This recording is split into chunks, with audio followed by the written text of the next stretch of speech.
Hello everyone, I am Vinayak and welcome to my YouTube channel. So ಈ ಚಾನಲ್ನ ಮುಖಾಂತರ ನಾನು ಕರ್ನಾಟಕ ಟಿ ಇ ಟಿಗೆ ಸಂಬಂಧಪಟ್ಟಂತೆ ಇರ್ಬೋದು, ಸೆಂಟ್ರಲ್ ಟಿ ಇ ಟಿಗೆ ಸಂಬಂಧಪಟ್ಟಂತೆ ಇರ್ಬೋದು, ಹಾಗೆ H S T R, G P S T R, ಕ್ರೈಸ್, ಹಾಗೆ ಈ ಥರದ ಇನ್ನುಳಿದ ಎಲ್ಲ ಕಾಂಪಿಟೇಟಿವ್ ಎಕ್ಸಾಮ್ಗೆ ಸಂಬಂಧಿಸಿದಂಥ ಚೈಲ್ಡ್ ಡೆವಲಪ್ಮೆಂಟ್ ಆ್ಯಂಡ್ ಪೆಡಾಲಜಿ ಹಾಗೂ ಸೈನ್ಸ್ ಆ್ಯಂಡ್ ಮ್ಯಾಥ್ಸ್ ಕ್ಲಾಸಸ್ ಆಗಿರ್ಬೋದು, ಅದರಲ್ಲೂ mainly Karnataka T E T ಮತ್ತು ಸೆಂಟ್ರಲ್ ಟಿ ಇ ಟಿಗೆ ಸಂಬಂಧಪಟ್ಟಂಥ ಸೈನ್ಸ್ ಆ್ಯಂಡ್ ಮ್ಯಾಥ್ಸ್ ವಿಡಿಯೋಗಳನ್ನ ಮುಂಬರುವ ದಿನಗಳಲ್ಲಿ ಅಪ್ಲೋಡ್ ಮಾಡ್ತೀನಿ. ಸೊ ಹಾಗಾಗಿ ಈ ಒಂದು ಚಾನಲ್ನ ಸಬ್ಸ್ಕ್ರೈಬ್ ಮಾಡ್ಕೊಳ್ಳಿ ಅಂತ ಹೇಳ್ತಾ, ಈಗ ಈ ವಿಡಿಯೋದಲ್ಲಿ ನಾವು 14 ಡಿಸೆಂಬರ್ 2024ರಂದು ನಡೆದಂಥ ಸಿಟೆಟ್ ಎಕ್ಸಾಮ್ನ ಸೈನ್ಸ್ಗೆ ರಿಲೇಟೆಡ್ ಆದಂಥ 30 ಪ್ರಶ್ನೆಗಳನ್ನ ಸಾಲ್ವ್ ಮಾಡೋಣ. ಓಕೆ, ಸೊ ಮೊದಲನೇ ಪ್ರಶ್ನೆ ಹೀಗಿದೆ, 61ನೇ ಕ್ವಶನ್ನು. ಇದು ಅಸರ್ಷನ್ ಆ್ಯಂಡ್ ರೀಸನಿಂಗ್ ಸಂಬಂಧಪಟ್ಟದ್ದು. Achievement in stem related courses is influenced by gender ಅಂತ ಹೇಳಿದ್ದಾರೆ. ಓಕೆ, ಇಲ್ಲಿ ಸ್ಟೆಮ್ ಅಂತಂತಂದರೆ ಎಸ್ ಅಂತಂದರೆ ಸೈನ್ಸ್, ಸೈನ್ಸ್ ಅಂತ ಅರ್ಥ. ಹಾಗೆ ಟಿ ಅಂತಂದರೆ ಟೆಕ್ನಾಲಜಿ, ಹಾಗೆ ಇ ಅಂತಂದರೆ ಎಂಜಿನಿಯರಿಂಗ್, ಮತ್ತು ಇದು ಎಮ್ ಅಂತಂದರೆ ಮ್ಯಾಥಮೆಟಿಕ್ಸ್. ಓಕೆ, ಸೊ ಇಲ್ಲಿ ಮತ್ತೊಮ್ಮೆ ಓದೋಣ. Achievement in stem related courses is influenced by gender. ಅಂದರೆ ಈ ಸ್ಟೆಮ್ ರಿಲೇಟೆಡ್ ಕೋರ್ಸಸಲ್ಲಿ ಅಚೀವ್ಮೆಂಟ್ ಮಾಡಬೇಕಪ್ಪ ಅಂತಂದ್ರೆ ನಮ್ಮ ಲಿಂಗ ಪ್ರಭಾವ ಬೀರ್ತಿದೆ ಅಂತ ಹೇಳಿದ್ದಾರೆ. ಸೊ ಇದು ಅಸರ್ಷನ್ನು ನಾವು ರಾಂಗ್ ಅಂತ ಹೇಳ್ಬೋದು. Okay, assertion is wrong. Next reason ನೋಡೋಣ. Problem solving strategies used by boys and girls are different ಅಂತ ಹೇಳಿದ್ದಾರೆ. ಅಂದರೆ ಒಂದು ಪ್ರಾಬ್ಲಮ್ನ ಸಾಲ್ವ್ ಮಾಡುವಾಗ ಬಾಯ್ಸೇ ಒಂದು ಥರದ ಸ್ಟ್ರಾಟಜಿನ ಯೂಸ್ ಮಾಡ್ತಾರೆ ಮತ್ತು ಗರ್ಲ್ಸ್ನೇ ಬೇರೆ ಥರದ ಸ್ಟ್ರಾಟಜಿ ಯೂಸ್ ಮಾಡ್ತಾರೆ ಅಂತ ಹೇಳಿದ್ದಾರೆ. ಸೊ ಇದು ರೀಸನ್ನು ಸಹ, ಯಾಕಂದರೆ ಅವರಿಬ್ಬರು ಬೇರೆ ಬೇರೆದ ಪ್ರಾಬ್ಲಮ್ ಏನು ಸ್ಟ್ರಾಟಜಿ ಯೂಸ್ ಮಾಡಬೇಕು ಅಥವಾ ಒಂದೇ ಥರನ ಸ್ಟ್ರಾಟಜಿ ಯೂಸ್ ಮಾಡಬೇಕು ಅಂಥೇಳಿ ಏನು ರೂಲ್ಸ್ ಇಲ್ಲ. ಸೊ ಹಾಗಾಗಿ ರೀಸನ್ನು ಸಹ ರಾಂಗು. ಸೊ ಇದರಲ್ಲಿ correct answer both A and R false. Okay, let us move on to the 62ನೇ ಕ್ವಶನು. ಓಕೆ, ಇಲ್ಲಿ ನೋಡಿ, dash is a technique of vegetative propagation in which a part of the stem or a young part of a stem or a young branch of a plant is pulled and buried in moist soil such that the branch is still attached to the parent plant. After some time, roots develop in the buried part and it grows into a new plant. Again, dash is an example of plant usually grown through this technique ಅಂತ ಕೇಳಿದ್ದಾರೆ. Okay, ಅಂದರೆ ಇಲ್ಲಿ ಆ plant vegetative propagation ಮಾಡ್ತೈತಲ್ಲ ಆ ಮೆಥಡನ್ನು ಕೊಟ್ಟಿದ್ದಾರೆ ಮತ್ತು ಒಂದು example ಕೇಳಿದ್ದಾರೆ. ಓಕೆ, ಇಲ್ಲಿ ಫಸ್ಟ್ ನೋಡಿ ಲೇಯರಿಂಗ್ ಆ್ಯಂಡ್ ಜಾಸ್ಮಿನ್ ಅಂತ ಕೇಳಿದ್ದಾರೆ. ಓಕೆ, ಆಮೇಲೆ ಸೆಕೆಂಡ್ ಒಂದು ಕಟ್ಟಿಂಗ್ ಪೊಟ್ಯಾಟೊ ಅಂತ ಕೇಳಿದ್ದಾರೆ, ಕಟ್ಟಿಂಗ್ ಮತ್ತು ಅದಕ್ಕೆ ಎಕ್ಸಾಂಪಲ್ ಪೊಟ್ಯಾಟೊ ಅಂತ ಕೇಳಿದ್ದಾರೆ. ಆಮೇಲೆ ಗ್ರಾಫ್ಟಿಂಗ್ ಮತ್ತು ರೋಸ್ ಅಂತ ಕೇಳಿದ್ದಾರೆ. ಇಲ್ಲಿ ಬಡ್ಡಿಂಗ್ ಮತ್ತು ಹೈಡ್ರಾ ಅಂತ ಕೇಳಿದ್ದಾರೆ. ಓಕೆ, ಇಲ್ಲಿ ಕೊಟ್ಟಿರುವಂಥ ಎಕ್ಸ್ಪ್ರೆಷನ್ ಏನಿದೆ ಅಂತಂತಂದ್ರೆ ಅದರ ಸ್ಟೆಮ್ಮನ್ನು ತೆಗೆದುಕೊಂಡು ಮಣ್ಣಲ್ಲಿ ಹೂತ್ರೆ ಅದು ಹೇಗೆ ಆ ಸ್ಟೆಮ್ಮು ಆ ಗಿಡಕ್ಕೆ ಇನ್ನೂ ಅಟ್ಯಾಚ್ ಆಗಿರಬೇಕು. ಹಾಗೆ ಅಟ್ಯಾಚ್ ಆಗಿರುವಾಗಲೇ ಅದನ್ನು ಅದರದ ಒಂದು ಗಿಡದ ಒಂದು ಸ್ಟೆಮ್ಮನ್ನು ಮಣ್ಣಲ್ಲಿ ಹೂತ್ರೆ ಅದರಲ್ಲಿ ಬೇರು ಬಂದು ಮತ್ತೊಂದು ಗಿಡವಾಗಿ ಬೆಳೆಯುತ್ತೆ ಅಂತ ಹೇಳಿದ್ದಾರೆ. ಓಕೆ, ಹಾಗೆ ನೋಡೋದಾದರೆ ನಾವು ಪೊಟ್ಯಾಟೊ ಅಂದರೆ ಆಲೂಗಡ್ಡೆಯನ್ನು ನೋಡೋದಾದರೆ ಇಲ್ಲಿ ಆಯ್ಸ್ ಮುಖಾಂತರ ಅದು ಬೆಳಿತೈತಿ. ಓಕೆ, ಸೊ ಇದು ಸೆಕೆಂಡ್ ಆಪ್ಷನ್ ರಾಂಗ್. ಓಕೆ, ಮತ್ತು ಇಲ್ಲಿ ಬಡ್ಡಿಂಗ್ ಆ್ಯಂಡ್ ಹೈಡ್ರಾ, ಇಲ್ಲಿ ಇವ್ರು ಕೊಟ್ಟಂಥ ಇಲ್ಲಿ ಏನು ಸ್ಟೆಮ್ ಹಿಂಗೆ ಬರೆಯೋದು ಮಾಡೋದಿಲ್ಲ ಭೂಮಿಯಲ್ಲಿ. ಸೊ ಇದು ರಾಂಗ್, ಬಡ್ಡಿಂಗ್ ಹೈಡ್ರಾ. ಇಲ್ಲಿ ಗ್ರಾಫ್ಟಿಂಗ್ ಅಂತ ನೋಡಿದರೆ ರೋಸ್, ಇಲ್ಲ ನಾವು ಗುಲಾಬಿ ಗಿಡದಲ್ಲಿ ಏನು ಮಾಡ್ತೀವಪ್ಪ ಅಂದ್ರೆ ಹೇಗೆ ಗ್ರಾಫ್ಟಿಂಗ್ ಮಾಡ್ತಾರಪ್ಪ ಅಂದ್ರೆ ಹಿಂಗೊಂದು ಸ್ಟೆಮ್ ಇರ್ತೈತಿ, ಇಲ್ಲೊಂದು ಸ್ವಲ್ಪ ಕಟ್ ಮಾಡಿ ಇನ್ನೊಂದು ಸ್ಟೆಮ್ನ ಇಲ್ಲಿ ಮಾಡಿ ಇಲ್ಲಿ ಹಿಂಗೆ ಪಟ್ಟಿನ ಕಟ್ತಾರೆ. ಸೊ ಅಲ್ಲಿ ಏನು ಮತ್ತೊಂದು ಗಿಡವಾಗಿ ಬೆಳಿತೈತಿ ಎಲ್ಲಿ ರೋಸಲ್ಲಿ. ಓಕೆ, ಸೊ ಇಲ್ಲಿನೂ ಸಹ ಇದು ಆಪ್ಷನ್ ನಂಬರ್ 3 ರಾಂಗ್ ಆಗ್ತದೆ. ಓಕೆ, ನಮಗೆ ರೈಟ್ ಆನ್ಸರ್ ಬಂದ್ಬಿಟ್ಟು ಲೇಯರಿಂಗ್ ಅಥವಾ ಜಾಸ್ಮಿನ್ ಅಂತ, ಆಪ್ಷನ್ ನಂಬರ್ 1. ಓಕೆ, ಈ ಲೇಯರಿಂಗನ್ನು ಹೆಂಗೆ ಮಾಡ್ತಾರೆ ಒಂದು ಇನ್ನೊಂದು ಸ್ವಲ್ಪ ನೋಡ್ದಾದ್ರೆ ನಾವು ಇಲ್ಲಿ ನೋಡಿ, ಇಲ್ಲಿ ನೋಡಿ, ಈ ಸ್ಟೆಮ್ ಅನ್ನೋದು ಇನ್ನೂ ಈ ಮೇನ್ ಗಿಡಕ್ಕೆ ಇನ್ನೂ ಅಟ್ಯಾಚ ಇದೆ. ಇಲ್ಲಿ ಇದನ್ನ ಹಿಂಗೆ ಕೆಳಗೆ ತೊಗೊಂಡು ಒಂದು ಸ್ವಲ್ಪ ಹಿಂಗೆ ಮಣ್ಣಲ್ಲಿ ಹೂತ್ರೆ ಮತ್ತೆ ಇಲ್ಲಿ ಏನಾಗ್ತವೆ ಬೇರುಗಳು ಬರ್ತಾವೆ. ಆ ಬೇರುಗಳು ಬಂದು ಇದು ಮತ್ತೊಂದು ಹೊಸ ಪ್ಲಾಂಟಾಗಿ ಬೆಳೀತದೆ. ಓಕೆ, ಈ ಮೆಥಡ್ಗೆ ಏನಂತ ಕರಿತಾರಪ್ಪ ಅಂತಂದ್ರೆ ವೆಜಿಟೇಟಿವ್ ರಿಪ್ರೊಡಕ್ಷನ್ಗೆ ಏನಂತ ಕರಿತಾರಪ್ಪ ಅಂದ್ರೆ ಲೇಯರಿಂಗ್ ಅಂತ ಕರಿತಾರೆ. ಓಕೆ, ಇದು ಎಕ್ಸಾಂಪಲ್ ಕೊಡಬೇಕಪ್ಪ ಅಂದ್ರೆ ಜಾಸ್ಮಿನ್ ಪ್ಲಾಂಟ್. ಐ ಹೋಪ್ ನಿಮ್ಗೆ ಲೇಯರಿಂಗ್ ಅಂದರೆ ಏನಂತ ಅರ್ಥ ಆಗಿದೆ ಅಂತ ತಿಳ್ಕೊತೀನಿ. ಓಕೆ, ಸೊ ಇದಕ್ಕೆ ರೈಟ್ ಆನ್ಸರ್ ಬಂತು layering. Okay, let us move on to the 63rd question.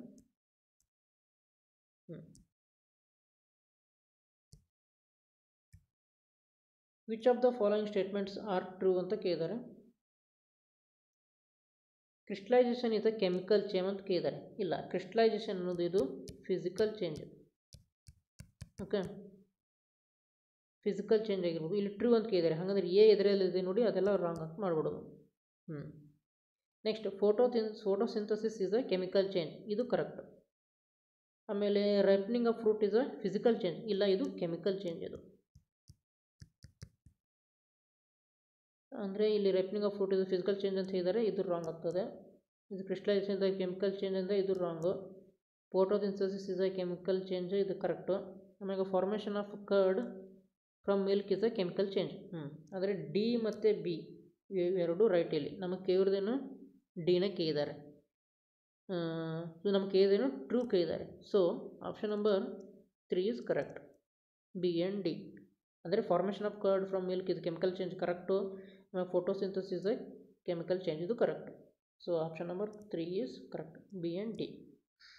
Let us move on to the next question. 64th. Which of the following strategies would support inquiry oriented science teaching? ಈ inquiry oriented science teaching ಒಳಗೆ ಏನಪ್ಪ ಅಂತಂದ್ರೆ ಮಕ್ಕಳು ಭಾಳ engage ಆಗಿರ್ಬೇಕು.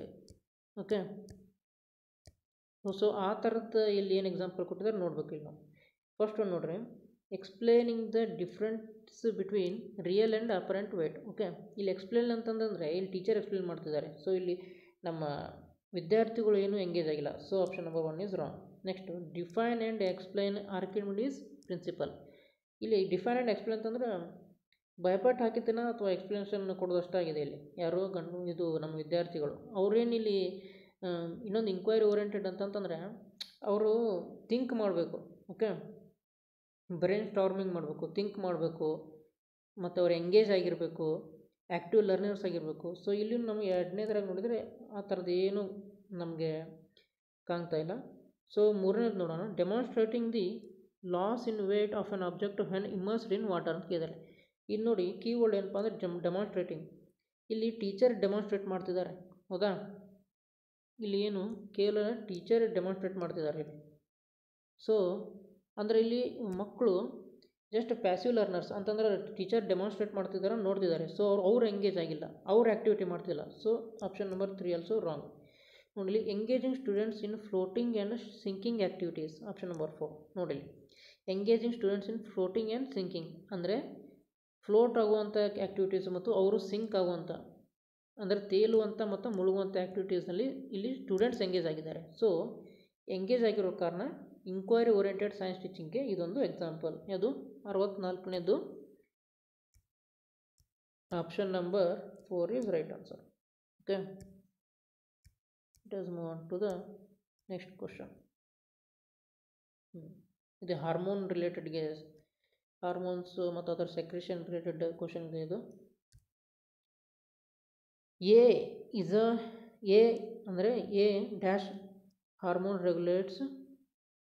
ಇನ್ನು ಮತ್ತೇನೆ hormone regulator carbohydrate, protein and fat metabolism ಅಂತ ಕೇಳಿದ್ದಾರೆ. ಓಕೆ, ಅಂದರೆ ಎ ಅನ್ನುವಂಥದ್ದೊಂದು ಹಾರ್ಮೋನು, ಅದು ಏನೇನು ಮಾಡ್ತಿತ್ತಪ್ಪ ಅಂದರೆ ಕಾರ್ಬೋಹೈಡ್ರೇಟ್, ಪ್ರೋಟೀನ್ ಮತ್ತು fat metabolism in our body ಮಾಡ್ತಿದ್ದಂತ. ಓಕೆ, ಇಲ್ಲಿ ನೋಡಿ ಗ್ರೋತ್ ಹಾರ್ಮೋನು ಕಾರ್ಬೋಹೈಡ್ರೇಟು ಮತ್ತು ಪ್ರೋಟೀನ್ ಮತ್ತು ಫ್ಯಾಟ್ ಮೆಟಬಾಲಿಸಮ್ನ ನೋಡೋದಿಲ್ಲ. So option number 1 is wrong. Okay, ಆಮೇಲೆ ಇನ್ಸುಲಿನ್ ಏನು ಮಾಡೋದಿಲ್ಲಪ್ಪ ಅಂತಂದ್ರೆ ಫ್ಯಾಟ್ ಮೆಟಬಾಲಿಸಮ್ ಮತ್ತು ಪ್ರೋಟೀನನ್ನು ಇದಕ್ಕೆ ಸಂಬಂಧಪಟ್ಟಿಲ್ಲ ಇದು. ಓಕೆ, ಇನ್ಸುಲಿನ್ ಯಾವುದಕ್ಕೆ ಸಂಬಂಧಪಟ್ಟಿದೆ ಅಂತಂದರೆ ಬ್ಲಡ್ ಶುಗರ್ ಅಂದರೆ ಡಯಾಬಿಟೀಸ್ಗೆ ಸಂಬಂಧಪಟ್ಟದ್ದು ಇದು ಇನ್ಸುಲಿನ್. ಸೊ ಆಪ್ಷನ್ ನಂಬರ್ 2 ಏನಕ್ಕತಿ ರಾಂಗ್ ಆಗ್ತದೆ. ಓಕೆ, ನೆಕ್ಸ್ಟ್ ಇನ್ನು ಅಡ್ರಿನಾಲಿನ್ ನೋಡೋದಾದರೆ ಇದು ಸಹ ಕಾರ್ಬೋಹೈಡ್ರೇಟ್ ಮತ್ತು ಪ್ರೋಟೀನ್ನ ರೆಗ್ಯುಲೇಟ್ ಮಾಡೋದಿಲ್ಲ ಮತ್ತು ಫ್ಯಾಟ್ ಮೆಟಬಾಲಿಸಮ್ನ ನೋಡ್ಕೊಳ್ಳೋದಿಲ್ಲ, ಇದು ರಾಂಗು. ನೆಕ್ಸ್ಟ್ ಥೈರಾಕ್ಸಿನ್ ಹಾರ್ಮೋನ್ ಏನು ಮಾಡ್ತೈತಪ್ಪ ಅಂತಂದ್ರೆ ಏನು ಮಾಡ್ತದಪ್ಪ ಅಂತಂದ್ರೆ ನಮ್ಮ ಬಾಡಿಯಲ್ಲಿ carbohydrate protein and fat metabolism ನೋಡ್ಕೊತೈತಿ. Okay, in our body. Next ನೋಡಿ, it is secreted by thyroid. Okay, ಇಲ್ಲಿ ಪಿ ಇದ್ದಲ್ಲಿ ಥೈರಾಯ್ಡ್ ಬರಬೇಕು. It is secreted by thyroid gland and iodine in our diet impact the function of this gland. Correct. So ಇದೆಲ್ಲ ಇದಕ್ಕೆ ಈ 65ನೇ ಕ್ವಶನ್ಗೆ correct answer ಯಾವುದಪ್ಪ ಅಂತಂದ್ರೆ option number 4. Okay, option number 4 is right answer. Okay, let us move on to the next question.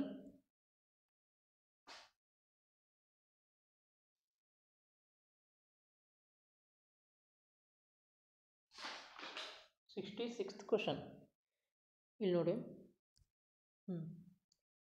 ಇದು reactivity of ಮೆಟಲ್ಸ್ಗೆ ಸಂಬಂಧಪಟ್ಟದ್ದು. ನೋಡಿ ಇಲ್ಲಿ, which of the following statement is or true regarding relative reactivity of metals. Okay, ಈ relative reactivity of metals ಬಗ್ಗೆ ನೋಡೋಕ್ಕಿಂತ ಮುಂಚೆ ಒಂದು trick ಇದೆ ಇಲ್ಲಿ. ಓಕೆ, ಆ ಟ್ರಿಕ್ ಏನಪ್ಪ ಅಂತಂದ್ರೆ,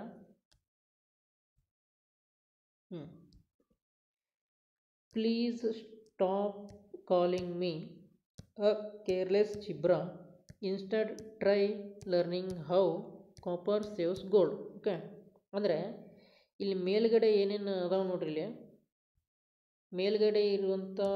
ಇಲ್ಲಿ ಮೇಲ್ಗಡೆ ಇರುವಂಥವೆಲ್ಲ ಕೆಳಗಡೆ ಇರುವ ಏನೇನು ಮೆಟಲ್ ಅದಾವಲ್ಲ, ಇದಕ್ಕಿಂತ ಮೇಲ್ಗಡೆ ಇರೋವು ಹೈ ರಿಯಾಕ್ಟಿವಿಟಿ ಐತಿ ಕೂಡ.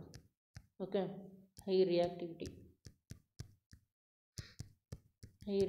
ಐತಿ ಕೂಡ. ಓಕೆ, ಸೊ ಇಲ್ಲಿ ಪ್ಲೀಸ್ ಅಂತಂದರೆ ಪೊಟ್ಯಾಷಿಯಮ್, ಪಿ, ಎಸ್ ಅಂತಂದರೆ ಸೋಡಿಯಂ, ಸಿ ಅಂದರೆ ಕ್ಯಾಲ್ಸಿಯಂ, ಮಿ ಅಂದರೆ ಮೆಗ್ನೀಷಿಯಮ್, ಎ ಅಂದರೆ ಅಲ್ಯೂಮಿನಿಯಮು, ಸಿ ಅಂದರೆ ಕಾರ್ಬನ್ನು, ಜಿ ಅಂದರೆ ಜಿಂಕು, ಜಬ್ರಾ ಅಂದರೆ ಜಿಂಕು, ಐ ಅಂದರೆ ಐರನ್ನು, ಟಿ ಅಂದರೆ ಟಿನ್ನು, ಎಲ್ ಲರ್ನಿಂಗ್ ಅಂದರೆ ಲೆಡ್ಡು, ಹೌ ಅಂತಂದರೆ ಹೈಡ್ರೋಜನ್ನು, ಕಾಪರ್ ಅಂದರೆ ಕಾಪರ್ ಇದೆ, ಸೇವ್ಸ್ ಅಂದರೆ ಸಿಲ್ವರು, ಗೋಲ್ಡ್ ಅಂದರೆ ಗೋಲ್ಡ್. ಓಕೆ, ಅಂದರೆ please stop calling me a careless zebra, instead try learning how copper saves gold. Okay, ಇದರ ಮುಖಾಂತರ ನಾವು ಈ ಪ್ರಶ್ನೆಯನ್ನು ಸಾಲ್ವ್ ಮಾಡ್ಬೋದು. ಯಾವುದಪ್ಪ ಅಂತಂದ್ರೆ 66th ಕ್ವಶನ್ನ. ಓಕೆ, ನೋಡಿಲಿ, zinc is more reactive than iron but less reactive than aluminium ಕೇಳಿದ್ದಾರೆ. ಇಲ್ಲಿ ನೋಡ್ರಿ ಮಾತು ನೋಡೋಣ. Zinc is more reactive than, question ಏನಿದೆ, zinc is more reactive than iron ಕೇಳಿದ್ದಾರೆ. ಓಕೆ, ನೋಡಿ ಇಲ್ಲಿ ನೋಡ್ಬೋದು, ಜಿಂಕ್ ಇಲ್ಲಿದೆ, ಐರನ್ ಇಲ್ಲಿದೆ. Zinc is more reactive than iron ಅಂತಂದರೆ ಇದು correct, first statement. Next, but less reactive than aluminium, correct ಇದೆ. ಅಲ್ಯೂಮಿನಿಯಮ್ಕಿನ ಇದು ಕೆಳಗಿದೆ, ಜಿಂಕು ಮತ್ತು ಐರನ್ಕಿನ ಮೇಲಿದೆ. So zinc is more reactive than iron but less reactive than aluminium. So ಇದನ್ನು ನೋಡಿದರೆ ನಮಗೆ ಫಸ್ಟ್ ಸ್ಟೇಟ್ಮೆಂಟಲ್ಲಿ ಆನ್ಸರ್ ಸಿಕ್ಬಿಡ್ತು. ಏನಪ್ಪ ಅಂತಂದ್ರೆ A is correct. Okay, so a correct ಅಂತಂದ್ರೆ ಎ ಎಲ್ಲೆಲ್ಲಿಲ್ಲ ಅದನ್ನು ರಾಂಗ್ ಮಾಡಿಬಿಡೋದು. ಇಲ್ಲಿಲ್ಲ ಎ, ಇಲ್ಲಿನೂ ಇಲ್ಲ. ಓಕೆ, ನೆಕ್ಸ್ಟ್ ನೋಡೋಣ, sodium is more reactive than potassium and calcium ಅಂತ ಕೇಳಿದ್ದಾರೆ. Sodium is more reactive than potassium and calcium. ಇಲ್ಲಿದೆ ಸೋಡಿಯಂ, ಇಲ್ಲಿದೆ. Sodium is more reactive than potassium ಅಂತ ಕೇಳಿದ್ದಾರೆ. ಇದು ರಾಂಗ್, ಯಾಕಂದ್ರೆ ಸೋಡಿಯಂ ಮೇಲೆ ಪೊಟ್ಯಾಷಿಯಮ್ ಬಂದೈತಿ ಇಲ್ಲಿ. ಸೊ ಆಪ್ಷನ್ ನಂಬರ್ 2 ಏನಾಗ್ತದಪ್ಪ ಇಲ್ಲಿ, ಆಪ್ಷನ್ ನಂಬರು 2 ಅಂದರೆ ಬಿನೂ ರಾಂಗ್ ಆಗ್ತದೆ. ಇಲ್ಲಿ ಮತ್ತು ಸಿ ನೋಡ್ರಿ, aluminium is more reactive than magnesium ಅಂತ ಕೇಳಿದ್ದಾರೆ. Aluminium is more reactive than magnesium. Aluminium ಕೆಳಗೈತಿ, ಮ್ಯಾಗ್ನೀಷಿಯಮ್ ಮೇಲೆ ಐತಿ. So aluminium is more reactive than magnesium ಅಂತ ಕೇಳಿದರೆ ಇದು ರಾಂಗ್ ಆಗ್ತದೆ. Okay, so next question, next option ನೋಡಿದ್ರೆ ಅಲ್ಯೂಮಿನಿಯಂ ಈಸ್ ಒಳ್ಳೆ 3 ಅದಾವ. Aluminium is more reactive than magnesium ಇದಲ್ಲ. ಸೊ ಇದರಲ್ಲಿ ಕರೆಕ್ಟ್ ಇರೋದು ಯಾವುದಪ್ಪ ಅಂತಂದ್ರೆ zinc is more reactive than iron but less reactive than aluminium. Okay, so ಇದು 66ನೇದು ಎ ಒಂದು ಕರೆಕ್ಟ್ ಆಗಬೇಕು. ಇಲ್ಲಿ ಏನು ಕೇಳಿದಾರಪ್ಪ ಅಂತಂದ್ರೆ ವಿಚ್ ಆರ್ ಟ್ರೂ ಕೇಳಿದ್ದಾರೆ. So only A is the right answer. Okay, ಈಗ 67ನೇ ಕ್ವಶನ್ನು, ಇದು ಪ್ಲಾಂಟ್ ಅಡಾಪ್ಟೇಷನ್ ಬಗ್ಗೆ ಇದೆ. ಅದು ಯಾವುದು, ಅಕ್ವಾಟಿಕ್ ಪ್ಲಾಂಟ್ ಅಡಾಪ್ಟೇಷನ್ ಬಗ್ಗೆ ಇದೆ. ಓಕೆ, ನೋಡ್ರಿ, ಮ್ಯಾಚ್ ದ ಫಾಲೋಯಿಂಗ್. ಇಲ್ಲಿ ಮೇನ್ ಇದು ನಿಮ್ಗೆ ಕನ್ಫ್ಯೂಸಿಂಗ್ ಆದರೆ ಯಾವುದಾದ್ರೂ ಒಂದು ಗೊತ್ತಿದ್ರು ಅಥವಾ 2 ಗೊತ್ತಿದ್ರು ನೀವು ಇಲ್ಲಿ ಕರೆಕ್ಟ್ ಆನ್ಸರ್ ಮಾಡ್ಬೋದು. ಇಲ್ಲಿ ನೋಡ್ರಿ, ರಿಬ್ಬನ್ ಲೈಕ್ ಲೀವ್ಸ್ ಅಂತ ಕೊಟ್ಟಿದ್ದಾರೆ. ಓಕೆ, ಈ ರಿಬ್ಬನ್ ಲೈಕ್ ಲೀವ್ಸ್ ಹೆಂಗಿರ್ತಾವಪ್ಪ ಅಕ್ವಾಟಿಕ್ ಪ್ಲಾಂಟ್ಸ್ ಒಳಗೆ ಅಂತಂದ್ರೆ ಇಲ್ಲಿ ಕೆಳಗಡೆ ಎಕ್ಸಾಂಪಲ್ ಕೊಟ್ಟಿದ್ದೀನಿ. ಹಾಂ, ಇಲ್ಲಿ ನೋಡ್ರಿ, ಈ ಥರ ಇರ್ತದೆ ರಿಬ್ಬನ್ ಲೈಕ್ ಅಂತಂದರೆ. ಓಕೆ, ರಿಬ್ಬನ್ ಲೈಕ್ ಲೀವ್ಸ್ ಅಂತಂದ್ರೆ ಹೀಗೆ, ಅಂದರೆ ಹಿಂಗೆ ಕೊಳವೆ ಆಕಾರ ಟೈಪ್, ಹಿಂಗೆ ರಿಬ್ಬನ್ ಟೈಪ್ ಲೀವ್ಸ್, ಉದ್ದ ಥರನಾದ ಲೀವ್ಸ್ ಇರ್ತಾವೆ. ಓಕೆ, ಇದು ಎದಕ್ಕೆ ಹೆಲ್ಪ್ ಮಾಡ್ತದೆ ನೋಡ್ರಿ. Some aquatic plants are totally submerged in water. ಇಲ್ಲಿ ನೋಡಿ, ನೀರಲ್ಲಿ ಇದು ಪೂರ್ತಿಯಾಗಿ ಮುಳುಗಡೆ ಆಗಿದೆ. Submerge in water. All parts of these plants grow under water. These submerged plants have narrow and very thin ribbon like, ನೋಡಿ, ribbon like leaves that enable them to bend in flowing water. ಅಂದ್ರೆ ಈ ನೀರಿನ ರಭಸ ಇರ್ತದೆ ನೋಡಿ, ಅಲೆಗಳು, ಅದರಿಂದ ತಪ್ಪಿಸ್ಕೊಳಕ್ಕೆ ಅಥವಾ ಅದರಿಂದ ಇದನ್ನು ಕಾಪಾಡ್ಕೊಳಕ್ಕೆ ಅವು ಬೆಂಡ್ ಆಗ್ತಾವೆ. ಹಿಂಗೆ ರಿಬ್ಬನ್ ಟೈಪ್ ಎಲೆ ಇದ್ರೆ ಹಿಂಗೆ ಬೆಂಡ್ ಆಗ್ಬೋದು. ಅದೇ ಈ ಥರ ಹಿಂಗೆ ಅಗಲಾಗಿ ಎಲೆ ಇದ್ದರೆ, ಸರಿ ಇಲ್ಲಿ ಇದು ತೆಗಿತೇನೆ ನೋಡಿ, ಹಾಂ, ಈ ಥರ ಹಿಂಗೆ ಅಗಲ ಥರ ಎಲೆ ಇದ್ದರೆ ಇವು ಬೆಂಡ್ ಆಗೋದು ಸ್ವಲ್ಪ ಕಷ್ಟ ಆಗ್ತದೆ. ಸೊ ಅದಕ್ಕೆ ಇಲ್ಲಿ ಮಾಡಿಫಿಕೇಷನ್ ಹೆಂಗಿತ್ತಪ್ಪ ಅಂತಂದ್ರೆ ಈ ಥರ ಹಿಂಗೆ ರಿಬ್ಬನ್ ಟೈಪ್ ಇದೆ, ಅಂದರೆ ಹೆಂಗೆ ಬೇಕಾದವು ಹೊಳ್ಳಾಡ್ಬೋದು. ಹೌದಾ? ನೆಕ್ಸ್ಟ್ ಕೆಳಗಡೆ ಮತ್ತೊಂದು ಸ್ವಲ್ಪ ಎಕ್ಸ್ಪ್ಲೇನ್ ಇದೆ ನೋಡಿಲ್ಲ. The stems of some aquatic plants are long, hollow and light. These stems grow and reach up to the surface of water and the leaves can float on the surface of water. Okay, ಈಗ ribbon ಲೈಕ್ದು main ಎಲೆ ಏನಿತ್ತಲ್ಲ, ಇದ್ರದ್ದು ಉಪಯೋಗ ಏನಪ್ಪ ಅಂತಂದ್ರೆ ಈ ನೀರಿಂದ ವಾಟರ್ ಕರೆಂಟ್ಸ್ ಇರ್ತಾವೆ ನೋಡಿ, ನೀರಿನ ಅಲೆಗಳು, ಅದರಿಂದ ಅದು ಬಂದಾಗ ಅದು ಬೆಂಡ್ ಆಗ್ತಾವೆ. ಓಕೆ, ಅಂದರೆ ನೀರಿನ ಅಲೆಯಿಂದ ಇದು ಕಾಪಾಡ್ಕೊಳ್ತಾವೆ ಎಲೆನ, ಗಿಡವನ್ನು. ಓಕೆ, ಸೊ ಈಗ ಈ ಪ್ರಶ್ನೆ ನೋಡೋಣ. ಇಲ್ಲಿ ನೋಡ್ರಿ, ಡಿ ರಿಬ್ಬನ್ ಲೈಕ್ ಲೀವ್ಸ್ ಅಂತ ಇದೆ. ಸೊ ಇದಕ್ಕೆ ಯಾವುದು ಹೊಂದ್ಬೋದಪ್ಪ ಅಂತಂದ್ರೆ ಈಗ ನೋಡಿದಂಗೆ option number 2. Okay, helpful in offering resistance to water currents ಅಂತ. ಓಕೆ, ಈಗ ಎಕ್ಸ್ಪ್ಲನೇಷನ್ ಆಲ್ರೆಡಿ ಮಾಡಿದ್ದೀನಿ. ನೆಕ್ಸ್ಟ್ ನೋಡ್ರಿ, ಇಲ್ಲಿ ವ್ಯಾಕ್ಸಿ ಕೋಟಿಂಗ್ ಅಂತ ಇದೆ. ಇಲ್ಲಿ option number B, waxy coating ಅಂತ ಇದೆ. ಓಕೆ, ಈ ವ್ಯಾಕ್ಸಿ ಕೋಟಿಂಗ್ ಅಂತಂದ್ರೆ ಈ ಎಲೆ ಮೇಲೆ ಇದು ನಮ್ಮದು ಇದು ವ್ಯಾಸ್ಲಿನ್ ಇದೆ ನೋಡಿ, ವ್ಯಾಸ್ಲಿನ್ ಅಥವಾ ವಿಕ್ಸು ಆ ಟೈಪ್ ಹಿಂಗೆ ಥರ ಕೋಟಿಂಗ್ ಇರ್ತದೆ. ಇದು ವ್ಯಾಕ್ಸಿನ್ ಅಂದರೆ ವ್ಯಾಕ್ಸ್ ಕೋಟಿಂಗ್ ಇರ್ತದೆ. ಈ ವ್ಯಾಕ್ಸ್ ಕೋಟಿಂಗ್ ಎದಕ್ಕೆ ಇರ್ತದಪ್ಪ ಎಲೆ ಮೇಲೆ ಅಂತಂದ್ರೆ ನೀರನ್ನು ಅದರ ಮೇಲೆ ಹಿಂಗೆ ವಾಟರ್ ರಿಪೆಲೆಂಟಾಗಿ ಆ್ಯಕ್ಟ್ ಮಾಡ್ತಾವೆ ಯಾವಪ್ಪ ಎಲೆಗಳು. ಹೌದಾ? ಅಂದರೆ ನೀರನ್ನು ಎಲೆಗಳು ಹಿಂಕೊಳ್ಳೋದಿಲ್ಲ, ಅದ್ರ ಮೇಲೆ ಹಿಂಗೆ ಗುಳ್ಳೆಗಳ ಥರ ಹಿಂಗೆ ಓಡಾಡ್ತಿರ್ತಾವೆ ನೋಡಿದ್ರಿ. ಯಾಕಪ್ಪ ಅಂದ್ರೆ ವ್ಯಾಕ್ಸ್ ಕೋಟಿಂಗ್ ಇರ್ತದೆ ಅದರ ಮೇಲೆ. ಓಕೆ, ಮತ್ತು ಈ ಹಿಂಗಿರೋದ್ರಿಂದ ಏನಕ್ಕೆ ಯೂಸ್ ಆಗ್ತದಪ್ಪ ಅಂತಂದ್ರೆ ಈ ನಮ್ಮ ಇದು ಗಿಡದ ಎಲೆಗಳು ಕೊಳೋದಿಲ್ಲ, ಯಾಕಂದ್ರೆ ವಾಟರ್ ನಾವು ರಿಪಲ್ ಮಾಡ್ತಾವೆ. ಹೌದಾ? ಅದಕ್ಕೆ ಅಬ್ಸರ್ವ್ ಮಾಡೋದಿಲ್ಲ. ಸೊ ಅದಕ್ಕೆ ವ್ಯಾಕ್ಸ್ ಕೋಟಿಂಗ್ ಇದ್ರೆ ಈ ಎಲೆಗಳು ಕೊಳೋದನ್ನು ತಪ್ಪಿಸ್ತೈತಿ. ಓಕೆ, ಸೊ ಇಲ್ಲಿ ಏನಪ್ಪ ಅಂತಂದ್ರೆ helpful in protecting against decay. ಹೌದಾ? ನೆಕ್ಸ್ಟ್ ಇಲ್ಲಿ ಲಾರ್ಜ್ ಸರ್ಕ್ಯುಲರ್ ಲೀವ್ಸ್ ಅಂತ ಇದೆ, option number a. Large circular leaves ಎದಕ್ಕೆ ಇದು ಮಾಡ್ತಾವಪ್ಪ ಅಂತಂದ್ರೆ a helpful in providing buoyancy ಅಂತೇಳಿ, ಇದು ಎ ಇದಾಗುತ್ತೆ third. Helpful in providing buoyancy ಅಂದರೆ ಮ್ಯಾಗ ತೇಲಾಕ. ಹೌದಾ? ಬೊಯಾನ್ಸಿ ಅಂತ ಈಗ ನೋಡಿ, ಲಾರ್ಜ್ ಸರ್ಕ್ಯುಲರ್ ಲೀವ್ಸ್ ಹಿಂಗೆ ನಿಂತಿದ್ರೆ ಅವು ಮುಳುಗೋದಿಲ್ಲ ನೀರಿನಲ್ಲಿ, ಮೇಲೆ ತೇಲ್ತಿರ್ತಾವೆ. ಓಕೆ, ನೆಕ್ಸ್ಟ್ ಇಲ್ಲಿ stems have large tunnels and holes ಅಂತ ಇದೆ.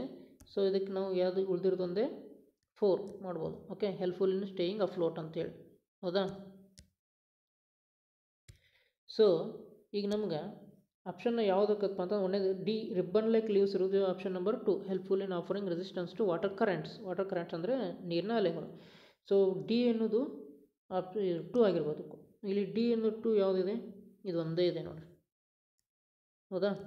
ಇದೊಂದೇ ಇದೆ. ಸೊ ಆಪ್ಷನ್ ಮತ್ತು ಇಲ್ಲಿ ವ್ಯಾಕ್ಸಿ ಕೋಟಿಂಗ್ ಸಹ ಬಿ ಅನ್ನೋದು 1 ಆಗಿರಬೇಕು. ಬಿ ಇದು 1 ಅಂದರೆ ಇದು ಒಂದೇ. Option number 1 is right. Option number 1 is the right answer. Okay, let us move on to the next question. 68th. The following activity is done in the class 7. Okay, students are given 4 iron bars. 4 iron bar ಕೊಟ್ಟಿದ್ದಾರೆ ಈ ಥರ. Iron bars, out of which 2 are bar magnets. ಇದರಲ್ಲಿ ಯಾವುದೋ ಒಂದು 2 bar magnet ಅದಾವೆ. Okay, they are asked to identify the bar magnets. Which of the following process skills can be promoted through this activity. ಇದರಿಂದ ಏನು ನಾವು promote ಮಾಡ್ಬೋದು, ಯಾವ ಸ್ಕಿಲ್ಲನ್ನು promote ಮಾಡ್ಬೋದು ವಿದ್ಯಾರ್ಥಿಗಳಂತ ಕೇಳಿದಾರೆ. ಓಕೆ, ಫಸ್ಟ್ ನೋಡ್ರಿ, ಇಲ್ಲಿ 4 ಬಾರ್ ಮ್ಯಾಗ್ನೆಟ್ ಕೊಟ್ಟಿದ್ದಾರಪ್ಪ ಅಂತಂದ್ರೆ ಎಲ್ಲರೂ ಅಬ್ಸರ್ವ್ ಮಾಡಬೇಕು. ಹೌದಾ, ಇಲ್ಲಿ ಅಬ್ಸರ್ವ್ ಅಂತೆಲ್ಲ ಕೊಟ್ಟೇ ಬಿಟ್ಟಿದ್ದಾರೆ, ಇದು ಕರೆಕ್ಟ್, ಎಲ್ಲ ಆಪ್ಷನಲ್ಲೂ ಇದೆ. ಓಕೆ, ನೆಕ್ಸ್ಟ್ ಇಲ್ಲಿ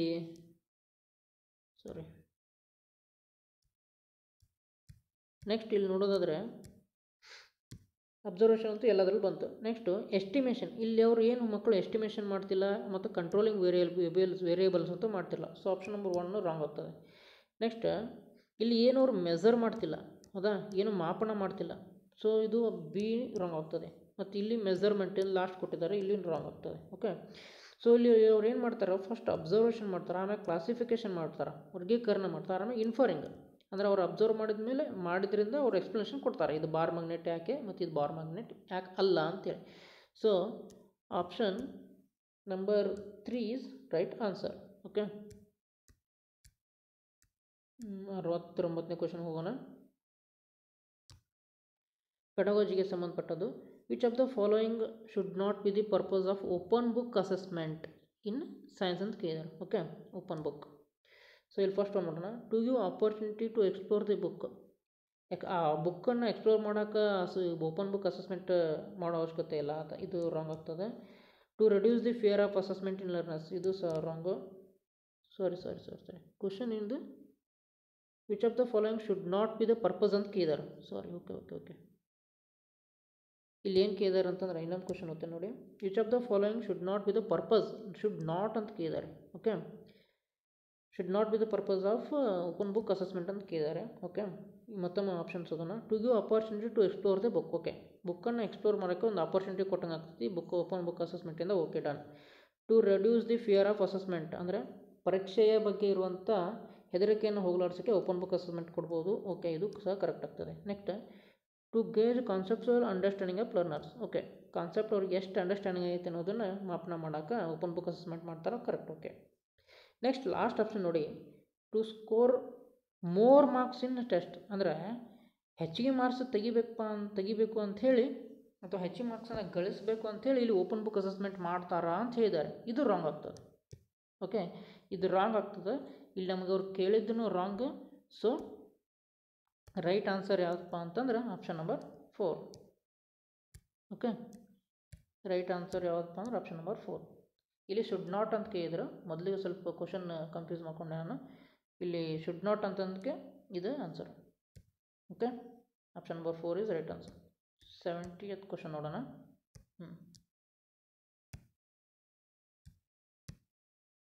70 ಕ್ವಶನ್ ನಂಬರ್, ಇದು ಡೆನ್ಸಿಟಿಗೆ ಸಂಬಂಧಪಟ್ಟದ್ದು. ಡೆನ್ಸಿಟಿ ಮತ್ತು ಸ್ಪೀಡ್ ಆಫ್ ಸೌಂಡ್ಗೆ ಸಂಬಂಧಪಟ್ಟದ್ದು. The density of medium A is more than the medium B. Okay, density of A is more than medium B. Okay, but less than C. Okay, ಸಿಗಿನ less ಐತಿ ಅಂದ್ರೆ ಸಿಗೆ ಭಾಳ ಇದೆ ಡೆನ್ಸಿಟಿ ಅಂತ ಅರ್ಥ ಆಯಿತು. ಆಮೇಲೆ ಇನ್ which medium does the sound travel fastest ಅಂತ ಕೇಳಿದ್ದಾರೆ. ಓಕೆ, ಸೊ ಇಲ್ಲಿ ನಮಗೊಂದು ರಿಲೇಷನ್ ಗೊತ್ತಿರ್ಬೇಕು, ಏನಪ್ಪ ಅಂತಂದ್ರೆ sound is inversely proportional to density. ಅಂದ್ರೆ ಡೆನ್ಸಿಟಿ ಹೆಂಗೆ ಜಾಸ್ತಿ ಇರ್ತೈತೆ ನೋಡ್ರಿ, ಹಂಗಂಗೆ ಸ್ಪೀಡ್ ಆಫ್ ಸೌಂಡ್ ಕಮ್ಮಿ ಆಗ್ತದೆ. ಓಕೆ, ಎಲ್ಲಿ ಗ್ಯಾಸಸ್ ಒಳಗೆ ನಾನು ಹೇಳ್ತಿರೋದು, ಡೆನ್ಸಿಟಿ ಯಾವಾಗ ಜಾಸ್ತಿ ಇರ್ತದೋ ಅವಾಗ ಸೌಂಡು ಅಂದರೆ ಸ್ಪೀಡ್ ಆಫ್ ಸೌಂಡು ಕಮ್ಮಿ ಇರ್ತದೆ. ಅಂದರೆ ಹೆಚ್ಚಿಗೆ ಡೆನ್ಸ್ ಆಗಿರುವಂಥ ಗ್ಯಾಸ್ನಲ್ಲಿ ಸ್ಪೀಡ್ ಆಫ್ ಸೌಂಡು ಕಮ್ಮಿ ಇರ್ತದೆ. ಸೊ ಅದಕ್ಕೆ sound is inversely proportional to density.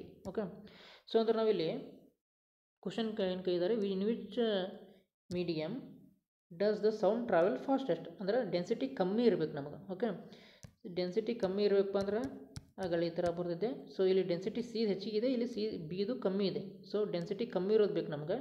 So right answer is option number 3 B. Okay, let us move to the 71st question. ಇದು ಅಟೋಮಿಕ್ ನಂಬರು ಮತ್ತು ಮಾಸ್ ನಂಬರು ಮತ್ತು number of electrons, protons and neutrons ಬಗ್ಗೆ. Okay, ಇದೆ. ಇಲ್ಲಿ ಏನು ಕೇಳಿದಾರಪ್ಪ ಅಂತಂದ್ರೆ, ಇಲ್ಲಿ ನಿಮಗೆ ಮೊದಲು ಗೊತ್ತಿರಬೇಕು atomic number. Okay, atomic number ಯಾವಾಗಲೂ ಎದಕ್ಕೆ ಹೋಲಿಸುತ್ತಪ್ಪ ಅಂತಂದ್ರೆ ನಂಬರ್ ಆಫ್ ಪ್ರೋಟಾನ್ಸಿಗೆ, ಹೌದಾ. ಆಮೇಲೆ ಮಾಸ್ ನಂಬರ್ ಎದಕ್ಕೆ ಈಕ್ವಲ್ ಇರ್ತೈತಪ್ಪ ಅಂತಂದ್ರೆ number of protons plus number of neutrons. Okay. ಆಮೇಲೆ ಒಂದು ವೇಳೆ ನಮಗೆ ಕೊಟ್ಟಿರುವಂಥ ಎಲಿಮೆಂಟ್ ಮೇಲೆ ಯಾವುದೇ ಚಾರ್ಜ್ ಇಲ್ಲಪ್ಪ ಅಂತಂತಂದ್ರೆ number of protons is equal to number of electrons ಇರ್ತೈತೆ. ಓಕೆ. ಅಂದರೆ if there is no charge on element then protons will be equal to electrons. Okay.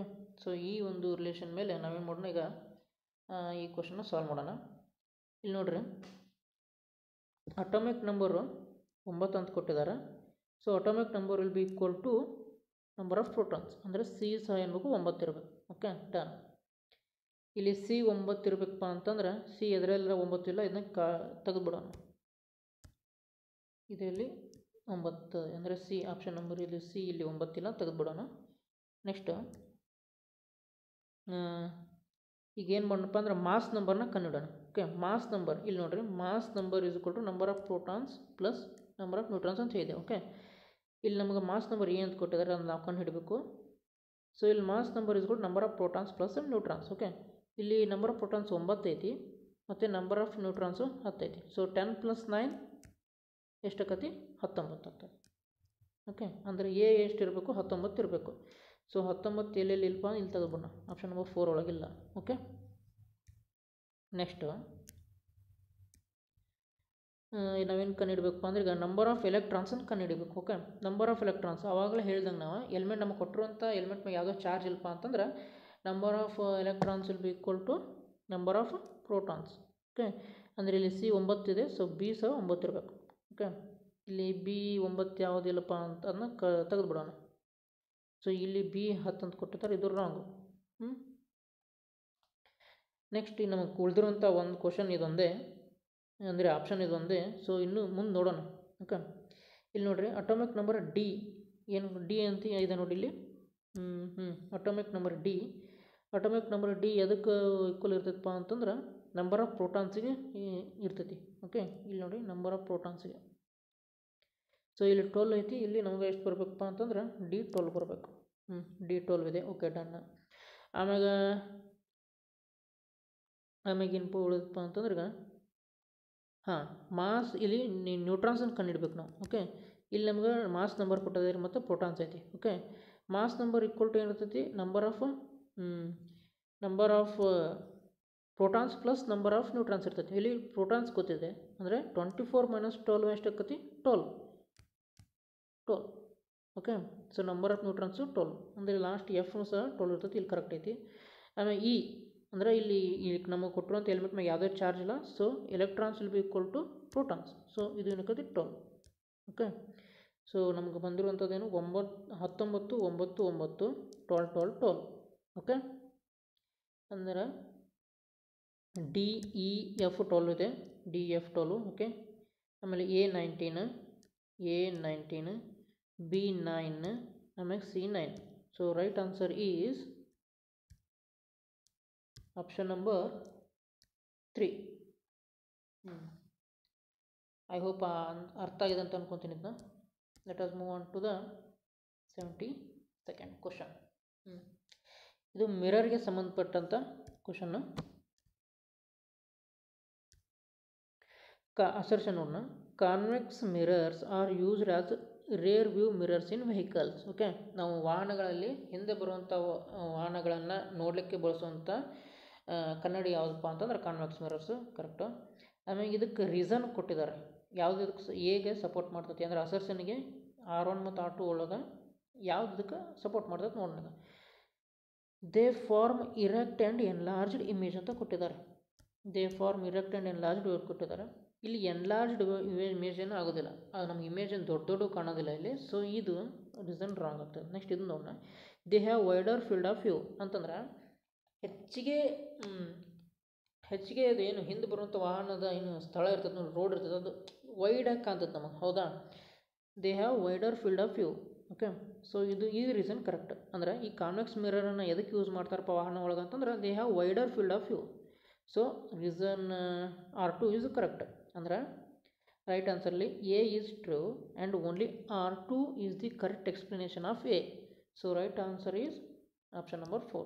Okay, next question ನೋಡೋಣ. ಇದು ಸೆಲ್ಫ್ ಪಾಲಿನೇಷನ್ಗೆ ಸಂಬಂಧಪಟ್ಟಂಥದ್ದು.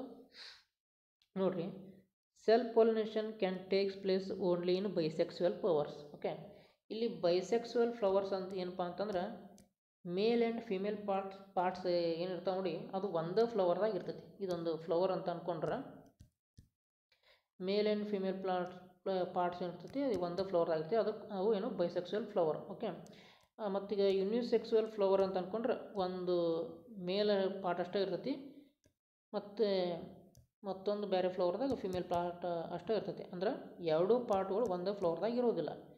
Okay, ಇದು bisexual flower, ಇದು ಯೂನಿಸೆಕ್ಸುವಲ್ flowers ಇವು. Okay, ನೋಡ್ರಿ ಇಲ್ಲಿ self pollination can take place only in bisexual flowers ಅಂತ ಹೇಳಿದ್ದಾರೆ. ಓಕೆ, ಇಲ್ಲಿ ನೋಡ್ರಿ ಬೈಸೆಕ್ಸುವಲ್ ಫ್ಲವರ್ಸ್ದಾಗ ಮಾತ್ರ ಸೆಲ್ಫ್ ಪಾಲಿನೇಷನ್ ಆಗೋದಿಲ್ಲ, ಇದು ಯೂನಿಸೆಕ್ಸುವಲ್ ಫ್ಲವರ್ಸ್ದಾಗೂ ಆಗ್ಬೋದು. ಯಾಕಂತಂದ್ರೆ ಇದು ಏನೀಗ ಈ ಒಂದು ದೊಡ್ಡ ಟ್ರೀ ಅಂತ ಅಂದ್ಕೊಳ್ರಿ, ಇಲ್ಲಿ ಇದು ಒಂದು ಟ್ರೀ ಅಂತ ಅಂದ್ಕೊಳ್ರಿ. ಇಲ್ಲಿ ನೋಡ್ರಿ, ಇಲ್ಲೊಂದು ಮೇಲ್ ಪಾರ್ಟ್ ಇರುವಂಥ ಒಂದು ಫ್ಲವರ್ ಇದೆ ಅಂದ್ಕೊಳ್ರಿ. ಇಲ್ಲಿ ಫಿಮೇಲ್ ಪಾರ್ಟ್ ಇರುವಂಥ ಒಂದು ಫ್ಲವರ್ ಐತೆ ಅಂದ್ಕೊಳ್ರಿ. ಓಕೆ, ಇದರಿಂದ ಪೋಲಾರ್ ಗ್ರೇಡ್ಸು ಇದಕ್ಕೆ ಟ್ರಾನ್ಸ್ಫರ್ ಆಗಿ ಇಲ್ಲೂ ಸಹ ಫರ್ಟಿಲೈಸೇಷನ್ ಆಗ್ಬೋದಲ್ಲ, ಹೌದಲ್ಲ? ಅಂತಂದ್ರೆ ಇದು ಒಂದೇ ಟ್ರೀ ಒಳಗೆ ಆಗತ್ತೈತಿ. ಇದು ಫರ್ಟಿಲೈಸೇಷನ್ ಇಲ್ಲಿ ಇನ್ನು ಕ್ರಿಯೆಗಳು ಅಂದರೆ ಇದು ಸಹ ಒಂದೇ ಟ್ರೀಯಲ್ಲಿ ಆಗ್ತಿರೋದ್ರಿಂದ ಇದು ಸಹ ನಮ್ಗೆ ಸೆಲ್ಫ್ ಪಾಲಿನೇಷನ್ ಅಂತ ಕನ್ಸಿಡರ್ ಮಾಡ್ತಾರೆ. ಓಕೆ, ಸೊ ಅಂದರೆ self pollination can takes place only in bisexual flowers. ಈ ಎಕ್ಸಾಂಪಲ್ ತೊಗೊಂಡಿದ್ರೆ ರಾಂಗ್ ಆಗ್ತದೆ. ಅಂದರೆ ಇದು ಯೂನಿಸೆಕ್ಸುವಲ್ ಫ್ಲವರ್ಸ್ದಾಗೂ ಏನಾಗ್ತೈತಿ ಆಗ್ತೈತಿ. So S1 is wrong. Okay, S1 is false. ಅಂದರೆ ಇಲ್ಲಿ S1 ಈಸ್ ಟ್ರೂ ಅಂತ ಎಲ್ಲೈತಿ ಎಲ್ಲ ರಾಂಗ್ ಮಾಡ್ಬೋದು. ಇಲ್ಲಿ ನೋಡಿರಿ S1 ಈಸ್ ಟ್ರೂ ಅಂತ ಇದು ರಾಂಗ್ ಆಗ್ತದೆ. ಆಮ್ಯಾಗ ಇಲ್ಲಿ ಸಹ ನೋಡಿರಿ S1 ಇಂದ S2 ಆರ್ ಟ್ರೂ ಅಂತ ಇದು ರಾಂಗ್ ಆಗ್ತದೆ. ಓಕೆ, ಇನ್ನು ನೆಕ್ಸ್ಟ್ ಇಲ್ಲಿ ನೋಡೋಣ. Cross pollination can take place only in unisexual flowers ಅಂತ ಕೇಳಿದ್ದಾರೆ. ಹೌದಾ, ಇಲ್ಲಿ ಆಲ್ರೆಡಿ ಇದು ಮತ್ತು ಇದು ರಾಂಗ್ ಆಗಿದೆ. Okay, cross pollination can takes place only in unisexual flowers ಅಂತ ಕೇಳಿದ್ದಾರೆ. ಕ್ರಾಸ್ ಪಾಲಿನೇಷನ್ ಅಂತಂದ್ರೆ ಇದೊಂದು ಟ್ರೀ ಅಂತ ಅಂದ್ಕೊಳ್ರಿ. ಈ ಗಿಡದಲ್ಲಿರುವಂಥ ಹೂವಿನಿಂದ ಪೊಲಾಂಗ್ರೆನ್ಸ್ ಟ್ರಾನ್ಸ್ಫರ್ ಆಗಿ ಈ ಗಿಡದಲ್ಲಿರುವಂಥ ಹೂವನ್ನ ಇನ್ನೊಂದು ಟ್ರಾನ್ಸ್ಫರ್ ಫರ್ಟಿಲೈಸ್ ಮಾಡಿದರೆ ಅದು ಕ್ರಾಸ್ ಪಾಲಿನೇಷನ್. ಅಂದರೆ ಇಲ್ಲಿ ಬೇರೆ ಬೇರೆ ಟ್ರೀ, ಈ ಫ್ಲವರ್ ಅಲ್ಲ ಟ್ರೀ, ಇದು ಬೇರೆ ಬೇರೆ ಟ್ರೀ, ಇದಕ್ಕೆ ಕ್ರಾಸ್ ಪಾಲಿನೇಷನ್ ಅಂತ ಹೇಳ್ತಾರೆ. ಓಕೆ, ಇಲ್ಲಿ ಏನು ಹೇಳಿದ್ದಾರೆ, cross pollination can takes place only in unisexual flowers ಅಂತ ಹೇಳಿದ್ದಾರೆ. ಓಕೆ, ಯಾಕೆ ಒಂದು ವೇಳೆ ಇದರಲ್ಲೂ ಒಂದು ಬೈಸೆಕ್ಸುವಲ್ ಫ್ಲವರ್ ಅಂದರೆ ಮೇಲ್ ಆ್ಯಂಡ್ ಫಿಮೇಲ್ ಇದ್ದು ಈ ಗಿಡದಿಂದ ಏನು ಪೊಲಾಂಗ್ರೆನ್ಸ್ ಟ್ರಾನ್ಸ್ಫರ್ ಆಗಿ ಇದಕ್ಕೆ ಈ ಹೂವನ್ನು ಫರ್ಟಿಲೈಸ್ ಮಾಡಿದ್ರೆ ಇಲ್ಲೂ ಸಹ ಕ್ರಾಸ್ ಪಾಲಿನೇಷನ್ ಆತಲ್ಲ. ಸೊ ಈ ಆಪ್ಷನ್ ಸಹ ಏನಾಗ್ತೈತಿ ರಾಂಗ್ ಆಗ್ತೈತಿ. Cross pollination can takes place only in unisexual flower ಅಂತ ಹೇಳಿದಾರೆ, ರಾಂಗ್. ಇದು ಬೈಸೆಕ್ಸುವಲ್ ಫ್ಲವರ್ನಲ್ಲಿ ಸಹ ಆಗ್ಬೋದು. ಸೊ ನಾವು ಇಲ್ಲಿ ಏನು ತಿಳ್ಕೊಂಡಿವಪ್ಪ ಅಂತಂದ್ರೆ both S1 and S2 are false. ಹೌದಾ, so option number 3 is correct. So ಈಗ 74ನೇ ಕ್ವಶನ್ ಹೋಗೋಣ. ಇದು ಸಾಯಿಲ್ಗೆ ಸಂಬಂಧಪಟ್ಟದ್ದು. ಯಾವ್ಯಾವ ಸಾಯಿಲ್ ಅಂತ ಹೇಳ್ಬೋದಪ್ಪ ಅಂದ್ರೆ ಸ್ಯಾಂಡಿ ಸಾಯಿಲು, ಲೂಮಿ ಸಾಯಿಲು ಮತ್ತು ಕ್ಲೇ ಸಾಯಿಲ್ ಅಂತ ಹೇಳಿ. ಓಕೆ, ಇಲ್ಲಿ ನೋಡಿರಿ, which of the following statement is true ಅಂತ ಕೇಳಿದ್ದಾರೆ. ಓಕೆ, ಇಲ್ಲಿ ಮಟ್ಟ ಅಬ್ಸರ್ವ್ ಮಾಡೋದು, ಆಪ್ಷನ್ ಅಬ್ಸರ್ವ್ ಮಾಡೋದಾದರೆ soil with low water holding capacity ಅಂತ ಕೇಳಿದ್ದಾರೆ. ಅಂದರೆ ಲೋ ವಾಟರ್ ಹೋಲ್ಡಿಂಗ್ ಕೆಪಾಸಿಟಿ ಅಂತಂತಂದ್ರೆ ವಾಟರನ್ನು ಅದನ್ನ ಹಿಡಿದಿಟ್ಕೊಳ್ಳೋ ಸಾಮರ್ಥ್ಯ ಏನು ಕಮ್ಮಿ ಐತೆ ಅಂತ ಅರ್ಥ. ಓಕೆ, ಇದೊಂದು ಸ್ವಲ್ಪ ಕಾನ್ಸೆಪ್ಟ್ ನೋಡೋಣ. Soil with low water holding capacity ಅಂತಂದ್ರೆ ಯಾವುದು ಅಂತ ಅರ್ಥ ನೋಡೋಣ. ಈಗ ನೋಡಿರಿ, response of water to different soils ಅಂತಿದೆ. ಫಸ್ಟ್ ಒಂದು ನೋಡಿರಿ, ಅಬ್ಸರ್ವ್ ಮಾಡಿರಿ. ಏನು ಅಬ್ಸರ್ವ್ ಮಾಡ್ಬೇಕಪ್ಪ ಅಂತಂದ್ರೆ ಸ್ಯಾಂಡ್ ಸಾಯಿಲ್ ಹೆಂಗಿರ್ತೈತಿ, ಸ್ಯಾಂಡಿ ಸಾಯಿಲ್ ಹೆಂಗಿರ್ತೈತಿ, ಮತ್ತು ಲೂಮಿ ಸಾಯಿಲ್ ಹೆಂಗಿರ್ತೈತಿ, ಮತ್ತು ಕ್ಲೇ ಸಾಯಿಲ್ ಹೆಂಗಿರ್ತೈತಿ ಅಂತ ಹೇಳಿ. ಓಕೆ, ಇಲ್ಲಿ ನೋಡಿ ಸ್ಯಾಂಡ್ ಸಾಯಿಲ್ ಒಳಗೆ ಈ ಕಣ್ಣಗಳು ಏನದಾವ ನೋಡ್ರಿ, ಇಲ್ಲಿ ಸೈಡು ಕಣ್ಣಗಳು ಏನದಾವ ನೋಡ್ರಿ ಇಲ್ಲಿ, ಮತ್ತು ಇಲ್ಲಿ ನೋಡ್ರಿ ಕಣ್ಣಗಳು ಇವು ಏನದಾವಪ್ಪ ಅಂತಂದ್ರೆ ದೂರ ಅದಾವ. ಹೌದಾ, ಸ್ಯಾಂಡ್ ಸಾಯಿಲ್ ಒಳಗೆ. ಮತ್ತು ಈ ಲೂಮಿ ಸಾಯಿಲ್ ಒಳಗೆ ಇದಕ್ಕೆ ಕಂಪೇರ್ ಮಾಡಿದ್ರೆ ಒಂದು ಸ್ವಲ್ಪ ಹತ್ರ. ಹೌದಾ, ಸ್ಲಿಟ್ ಅಂತ ಇದೆ ಇಲ್ಲಿ, ಇದನ್ನ ಇಲ್ಲಿ ನೋಡಿ ಲೂಮಿ ಸಾಯಿಲ್ ಒಳಗೆ ಸ್ವಲ್ಪ ಹತ್ತಿರ, ಮತ್ತು ಸ್ಲಿಟ್ ಒಳಗೂ ಸಹ ಒಂದು ಸ್ವಲ್ಪ ಹತ್ತಿರ ಇದಾವೆ ಕಣ್ಣಗಳು. ಮತ್ತು ಕಣ್ಣಗಳು ಸಣ್ಣ ಅದಾವೆ ಇಲ್ಲಿ ಲೂಮಿ ಸಾಯಿಲ್ ಮತ್ತು ಸ್ಲಿಟ್ ಸಾಯಿಲ್ ಒಳಗೆ. ಓಕೆ, ನೆಕ್ಸ್ಟ್ ಇಲ್ಲಿ ನೋಡ್ರಿ ಕ್ಲೇ ಸಾಯಿಲ್ ಒಳಗೆ ನೋಡ್ರಿ, ಕ್ಲೇ ಒಳಗೆ ಕಣ್ಣಗಳು ತೀರಾ ಸಣ್ಣ ಅದಾವೆ ಮತ್ತು ಫುಲ್ ಹತ್ತಿರ ಅದಾವೆ. ಹೌದಾ, ನೋಡ್ರಿ ಹಂಗಾರೆ ಈಗ ನಮಗೆ ಸ್ಯಾಂಡಿ ಸಾಯಿಲ್ ಬಗ್ಗೆ ಕೇಳಿದವ್ರು ಯಾಕಪ್ಪ ಅಂತಂದ್ರೆ ಅವರು ಫಸ್ಟ್ ಏನು ಕೇಳಿದ್ರು ಕೂಲಿ ನೋಡ್ರಿ, soil with low water holding capacity ಅಂತ ಐತಿ ಇಲ್ಲಿ. ಹೌದಾ, soil with low water holding capacity. ಮತ್ತೊಮ್ಮೆ ಈ ಡಯಾಗ್ರಾಮ್ ನೋಡೋಣ. Soil with low water holding capacity ಅಂತಂದ್ರೆ ಇದನ್ನು ನೀರನ್ನು ಹಿಡಿದಿಟ್ಕೊಳ್ಳೋದಿಲ್ಲ. ಹೌದಾ, ಈ ಬಸ್ಸದ ಹಂಗೆ ಕೆಳಗೆ ಹೋಗಿ ಬರ್ತೈತಿ ಅದು. ಹೌದಾ, ಮತ್ತು ಈ soil with low water holding capacity ಒಳಗೆ ಅಂದರೆ soil with low water holding capacity ಅಂದರೆ ಸ್ಯಾಂಡ್ ಅಂತ ಇರ್ತದೆ. ಓಕೆ, ಈಗ ಈ ಮತ್ತೊಂದು ಕ್ವಶನ್ ನೋಡೋದಾದ್ರೆ soil with low water holding capacity has good aeration and high percolation rate. ಅಂದರೆ ಮತ್ತು ಏರಿಯೇಷನ್ನ ಮತ್ತು ಪರ್ಕೊಲೇಷನ್ ರೇಟ್ ಅಂದ್ರೆ ಏನಂತ ಮತ್ತೊಮ್ಮೆ ನೋಡೋಣ ನಾವು. ಏರಿಯೇಷನ್ ಅಂತಂದ್ರೆ ಗಾಳಿ ಆಡಬೇಕಲ್ಲಿ. ಹೌದಾ, ಗಾಳಿ ಯಾವಾಗ ಆಡ್ತೈತಿ, ಆ ಕಣಗಳ ನಡುವೆ ಈ ಥರ ಗ್ಯಾಪ್ ಇದ್ದಾಗ ಏನಾಕೈತಿ, ಗಾಳಿ ಆಡ್ತೈತಿ. ಹೌದಾ, ಈಗ ನಮ್ಮ ಸ್ಯಾಂಡ್ ಒಳಗೆ ಇಲ್ಲಿ ನೋಡೋದಾದ್ರೆ ಗಾಳಿ ಆಡಬೇಕು, ಯಾಕಂದ್ರೆ ಇಲ್ಲಿ ಗ್ಯಾಪ್ ಭಾಳ ಇದೆ ನೋಡಿ. ಇಲ್ಲಿ ಏನಂದ್ರೆ ಏರಿಯೇಷನ್ ರೇಟ್ ಏನಿರುತ್ತೆ, ಏರಿಯೇಷನ್ ಹೈ ಐತಿ ಇಲ್ಲಿ. ಓಕೆ, ಆಮೇಲೆ ಮತ್ತೊಂದು ಪರ್ಕೋಲೇಷನ್ ರೇಟ್ ಅಂತ ಓದಿದ್ವಿ ನಾವು. ಪರ್ಕೋಲೇಷನ್ ರೇಟ್ ಅಂತ ನೋಡಿದ್ವಿ. ಪರ್ಕೋಲೇಷನ್ ರೇಟ್ ಅಂತಂದ್ರೆ ಎಷ್ಟು ಸ್ಪೀಡಾಗಿ ಅದರ ಕಣಗಳ ನಡುವೆ ನೀರು ಹರಿದು ಹೋಗ್ತೈತಿ, ಎಷ್ಟು ಸ್ಪೀಡಾಗಿ ಆ ಕಣಗಳ ನಡುವೆ ಹರಿದು ಹೋಗ್ತೈತಿ ಅಂತೇಳಿ. ಹೌದಾ, ನೋಡಿಲ್ಲಿ ನಮ್ಮ ಸ್ಯಾಂಡಿ ಸಾಯಿಲ್ ಒಳಗೆ ಇದು ಏರಿಯೇಷನ್ ಹೈ ಇರ್ತೈತಿ. ಯಾಕಪ್ಪ ಅಂದ್ರೆ ಕಣಗಳು ದೂರ ದೂರ ಅದಾವೆ. ಹೌದಾ, ಮತ್ತು ಪರ್ಕೋಲೇಷನ್ ರೇಟ್ ಅಂದರೆ ಎಷ್ಟು ಸ್ಪೀಡಾಗಿ ನೀರು ಹರಿದು ಹೋಗ್ತೈತಪ್ಪ ಅಂತಂದ್ರೆ ಇದು ನೋಡಿರಿ, ಕಣಗಳು ದೂರ ಇರೋದ್ರಿಂದ ಭಾಳ ಸ್ಪೀಡಾಗಿ ನೀರು ಹರಿದು ಹೋಗ್ತೈತಿ. ಓಕೆ, ಅಂದರೆ ಈ ಪರ್ಕೋಲೇಷನ್ ರೇಟು ಏನೈತಿ, ಹೈ ಐತಿ. ಹಾಗೆ ಸಹ ಏರಿಯೇಷನ್ನು ಸಹ ಹೈ ಐತಿ. ಹೌದಾ, ನಾನು ಈಗ ನಿಮ್ಗೆ ಅರ್ಥ ಆಗಿದೆ ಅನ್ಕೊತೀನಿ. ಈ ಸ್ಯಾಂಡಿ ಸಾಯಿಲ್ ಒಳಗೆ ಏರಿಯೇಷನ್ ಹೈ ಇರ್ತೈತಿ ಮತ್ತು ಪರ್ಕೋಲೇಷನ್ ರೇಟ್ ಹೈ ಇರ್ತೈತಿ. ಏರಿಯೇಷನ್ ಅಂತಂದ್ರೆ ಗಾಳಿ ಆಡೋಕೆ ಅವಕಾಶ, ಮತ್ತು ಪರ್ಕೋಲೇಷನ್ ರೇಟ್ ಅಂತಂದರೆ ಎಷ್ಟು ವೇಗವಾಗಿ ನೀರು ಇದ್ರ ನಡುವೆ ಬಸ್ಸದು ಹೋಗ್ತೈತಿ, ಕೆಳಗೆ ಪಾಸಾಗಿ ಹೋಗ್ತೈತಿ ಅಂತ ಅರ್ಥ. ಓಕೆ, ಮತ್ತೊಂದು ಕ್ವಶನ್ ನೋಡೋಣ. Soil with low water holding capacity ಅಂದ್ರೆ ಯಾವುದಪ್ಪ ಅಂದ್ರೆ sandy soil. Okay, has good aeration ಯಾಕಂತಂದ್ರೆ ಕರೆಕ್ಟ್. ಹ್ಯಾಸ್ ಗುಡ್ ಏರಿಯೇಷನ್ ಯಾಕಂದ್ರೆ ಕಣಗಳು ದೂರ ದೂರ ಇರ್ತಾವೆ. Has good aeration correct. ಇಲ್ಲಿ ಹ್ಯಾಸ್ ಪುವರ್ ಏರಿಯೇಷನ್ ಕೊಟ್ಟಿದ್ದಾರೆ, ಸೊ ಆಪ್ಷನ್ ನಂಬರ್ 2 ರಾಂಗ್. ಇಲ್ಲಿ has good aeration. Okay, has poor aeration ಕೊಟ್ಟಿದ್ದಾರೆ, option number 4 wrong. Okay, and high percolation rate correct. High percolation rate ಏನಂತಂದ್ರೆ ನೀರು ಭಾಳ ವೇಗವಾಗಿ ಅದ್ರ ನಡುವೆ ಪಾಸಾಗಿ ಹೋಗ್ತೈತಿ, ಬಸ್ಸದು ಹೋಗ್ತೈತಿ, ಕರೆಕ್ಟ್. ಆಮೇಲೆ ಆಪ್ಷನ್ ನಂಬರ್ 3 ಏನು ಕೊಟ್ಟಾರ, ಲೋ ಪರ್ಕೋಲೇಷನ್ ರೇಟ್ ಅಂದ್ರೆ ನೀರು ಭಾಳ ಸ್ಲೋ ಹೋಗ್ತೈತಿ ಅಂತ ಕೊಟ್ಟಿದ್ದಾರೆ, ಹರಿದು, ಇದು ರಾಂಗ್. ಸೊ ನಮ್ಗೆ ಉಳಿದಿರುವಂಥ ಒಂದು ಆಪ್ಷನ್ ಯಾವುದಪ್ಪ ಅಂದ್ರೆ ಆಪ್ಷನ್ ನಂಬರ್ 1.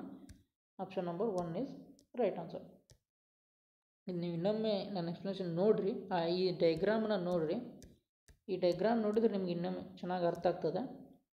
ಓಕೆ, ಅಂದರೆ ಸ್ಯಾಂಡಿ ಸಾಯಿಲ್ ಒಳಗೆ ಹೈ ಏರಿಯೇಷನ್ ಇರ್ತೈತಿ ಮತ್ತು ಹೈ ಪರ್ಕೋಲೇಷನ್ ರೇಟ್ ಇರ್ತೈತಿ, ಮತ್ತು ಕಣಗಳು ಈ ಥರ ಹಿಂಗೆ ದೂರ ದೂರ ಇರ್ತಾವೆ. ಓಕೆ, ಅದೇ ನಮ್ಗೆ ಕ್ಲೇ ಸಾಯಿಲ್ ಒಳಗೆ ಎಕ್ಸ್ಪ್ಲೇನ್ ಮಾಡ್ಬೇಕಂತಂದ್ರೆ ಇಲ್ಲಿ ಪರ್ಕೋಲೇಷನ್ ರೇಟು ಲೋ ಇರ್ತೈತೆ, ಏರಿಯೇಷನ್ನು ಲೋ ಇರ್ತೈತೆ, ಬಟ್ ವಾಟರ್ ಹೋಲ್ಡಿಂಗ್ ಕೆಪಾಸಿಟಿ ಏನಿರ್ತೈತೆ ನೋಡಿರಿ ಅದು ಹೈ ಇರ್ತೈತಿ.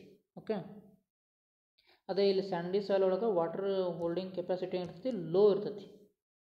Okay, let us move on to the 75th question. ಇಲ್ಲೇನು ಕೇಳಿದಾರೆ, ಕಾಂಪೌಂಡ್ಸ್ ಬಗ್ಗೆ ಕೇಳಿದಾರೆ. Which of the following statements are not true regarding compounds ಅಂತ ಕೇಳಿದ್ದಾರೆ. ಇದಕ್ಕಿಂತ ಮೊದಲು ಒಂದು ಸ್ವಲ್ಪ ಇದರ ಎಕ್ಸ್ಪ್ಲನೇಷನ್ ಐತಿ, ಇಲ್ಲಿ ನೋಡ್ಕೊಂಡು ಬಂದ್ಬಿಡೋಣ.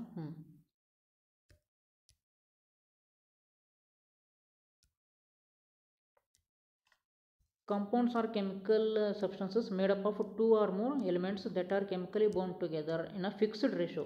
ಇದು ನೋಡ್ರಿ, ಫಿಕ್ಸ್ಡ್ ರೇಷಿಯೋ ಇರ್ತೈತಿ. ಒಂದು ಕಾಂಪೌಂಡ್ ಆಗಬೇಕಪ್ಪ ಅಂತಂದ್ರೆ ಎರಡು ಎಲಿಮೆಂಟ್ಗಳು ಫಿಕ್ಸ್ಡ್ ರೇಷಿಯೋ ಒಳಗೆ ಬೌಂಡ್ ಆಗಿರಬೇಕು, ಅಥವಾ ಓಕೆ ಬೈಂಡ್ ಟುಗೆದರ್ ಆಗಿರಬೇಕು, ಅಂದರೆ ಕೆಮಿಕಲ್ ರಿಯಾಕ್ಷನ್ ಆಗಿರಬೇಕು. ಅದು ಏನು ಫಿಕ್ಸ್ಡ್ ರೇಷಿಯೋ ಒಳಗೆ. ಓಕೆ, ನೆಕ್ಸ್ಟ್ ನೋಡ್ರಿ, ಪ್ರಾಪರ್ಟೀಸ್ ಆಫ್ ಕಾಂಪೌಂಡ್ಸ್ ನೋಡೋದಾದ್ರೆ ಆ compound is made up of different elements combined in a fixed ratio.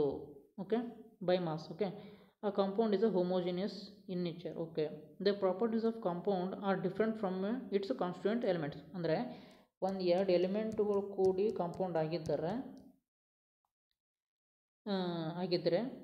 ಅದರ ಕಾನ್ಸ್ಟಿಟ್ಯೂಯೆಂಟ್ ಎಲಿಮೆಂಟ್ಸ್ ಅಂದರೆ ಅದು ಇದು ಕಾಂಪೌಂಡದ ಪ್ರಾಪರ್ಟಿ ಇರ್ತದೆ ನೋಡ್ರಿ, ಈ ಕಾನ್ಸ್ಟಿಟ್ಯೂಯೆಂಟ್ ಎಲಿಮೆಂಟ್ಸ್ಗಿಂತ ಡಿಫ್ರೆಂಟ್ ಆಗಿರ್ತೈತಿ. ಓಕೆ, ಸೇಮ್ ಇರೋದಿಲ್ಲ. ಅಂದರೆ ಎಲಿಮೆಂಟ್ಸಿದ್ದು ಪ್ರಾಪರ್ಟಿನ ಬೇರೆ ಇರ್ತೈತಿ, ಕಾಂಪೌಂಡ್ಸಿದ್ದು ಪ್ರಾಪರ್ಟಿನ ಬೇರೆ ಇರ್ತೈತಿ. ಓಕೆ, ನೆಕ್ಸ್ಟ್ ನೋಡೋಣ. a compound is formed by chemical reaction between two elements. Okay, the constituents in a compound cannot be separated by physical or mechanical method. ಇದನ್ನು ಮೇನ್ ಅಂದ್ರೆ ಎಲಿಮೆಂಟ್ಸ್ ಇದು ಒಂದು ವೇಳೆ ಒಂದ್ಸಲ ಕಾಂಪೌಂಡ್ ಆಗ್ತಪ್ಪ ಅಂತಂದ್ರೆ ಅದನ್ನು ಹೊಳ್ಳಿ ನಾವು ಫಿಸಿಕಲ್ ಮೆಥಡು ಅಥವಾ ಕೆಮಿಕಲ್ ಮೆಥಡು ಯೂಸ್ ಮಾಡಿಕೊಂಡು ನಾವು ಇದನ್ನ ಎಲಿಮೆಂಟ್ಸ್ನ ಆಗಿ ಬೇರ್ಪಡೆ ಮಾಡೋಕ್ಕೆ ಬರೋದಿಲ್ಲ. ಓಕೆ, ನೋಡ್ರಿ cannot be separated by physical or chemical mechanical change ಅಂತೈತಿ. Okay, next compounds have fixed melting and boiling point. Okay, ಇದನ್ನ ಇನ್ನೊಮ್ಮೆ ಓದ್ಕೊಳ್ಳಿ, ಇದರ ಸಂಬಂಧಪಟ್ಟಂಥ ಕ್ವಶನ್ ಇದೆ. ಯಾವುದು ಕ್ವಶನ್ಪ ಅಂದ್ರೆ 75th question. Compounds show properties of constituent substances ಅಂತೈತಿ. ಆವಾಗಲೇ ಇದ್ದೀವಿ ಅದು does not show constituent substances ಅಂದರೆ does not show properties of constituent substances ಅಂದರೆ ಎಲಿಮೆಂಟ್ಸ್ ಇದ್ದ ಪ್ರಾಪರ್ಟೀಸ್ ತೋರ್ಸಂಗಿಲ್ಲ. ಅದು ಕಾಂಪೌಂಡದ ಪ್ರಾಪರ್ಟಿ ಬೇರೆ ಇರ್ತೈತಿ. ಸೊ ಇಲ್ಲಿ ನಾಟ್ ಟ್ರೂ ಅಂತ ಕೇಳಿದಾರೆ. ಸೊ ನಾಟ್ ಟ್ರೂ ಅಂತಂದಕ್ಕೆ ಇಲ್ಲಿ ಶೋಸ್ ಅಂತ ಕೊಟ್ಟರೆ ಆಪ್ಷನ್ ಎ ರಾಂಗ್ ಆಗ್ತದೆ. ಅಂದ್ರೆ ಆಪ್ಷನ್ ಎ ಎಲ್ಲೆಲ್ಲ ಐತೆ ಅಂದ್ರೆ ರಾಂಗ್ ಆಗ್ಬಿಡೋದು. ಇಲ್ಲೈತಿ ಮತ್ತು ಆಪ್ಷನ್ 4 ಒಳಗೂ ಐತೆ. ಆಪ್ಷನ್ ನಮ್ದು ಆನ್ಸರ್ ಸಿಕ್ಬಿಡ್ತು ನಾವು ಮೂರನೇದು. ಬಟ್ ಇನ್ನು ಮುಂದೆ ಓದೋಣ. Only elements can react to form compounds ಅಂತ ಐತೆ. ಇಲ್ಲ, ಕಾಂಪೌಂಡ್ ಮತ್ತು ಕಾಂಪೌಂಡ್ ರಿಯಾಕ್ಟ್ ಆಗಿನೂ ಮತ್ತೊಂದು ಕಾಂಪೌಂಡ್ ಆಗ್ಬೋದು. ಅಂದರೆ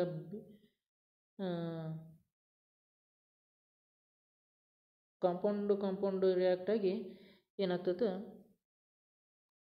ರಿಯಾಕ್ಟ್ ಆಗಿ ಕಾಂಪೌಂಡ್ಸ್ ಆಗ್ಬೋದು. ಓಕೆ, ಸೊ ಆಪ್ಷನ್ ಒಂದು ಸ್ವಲ್ಪ ಅಂತೇಳಿ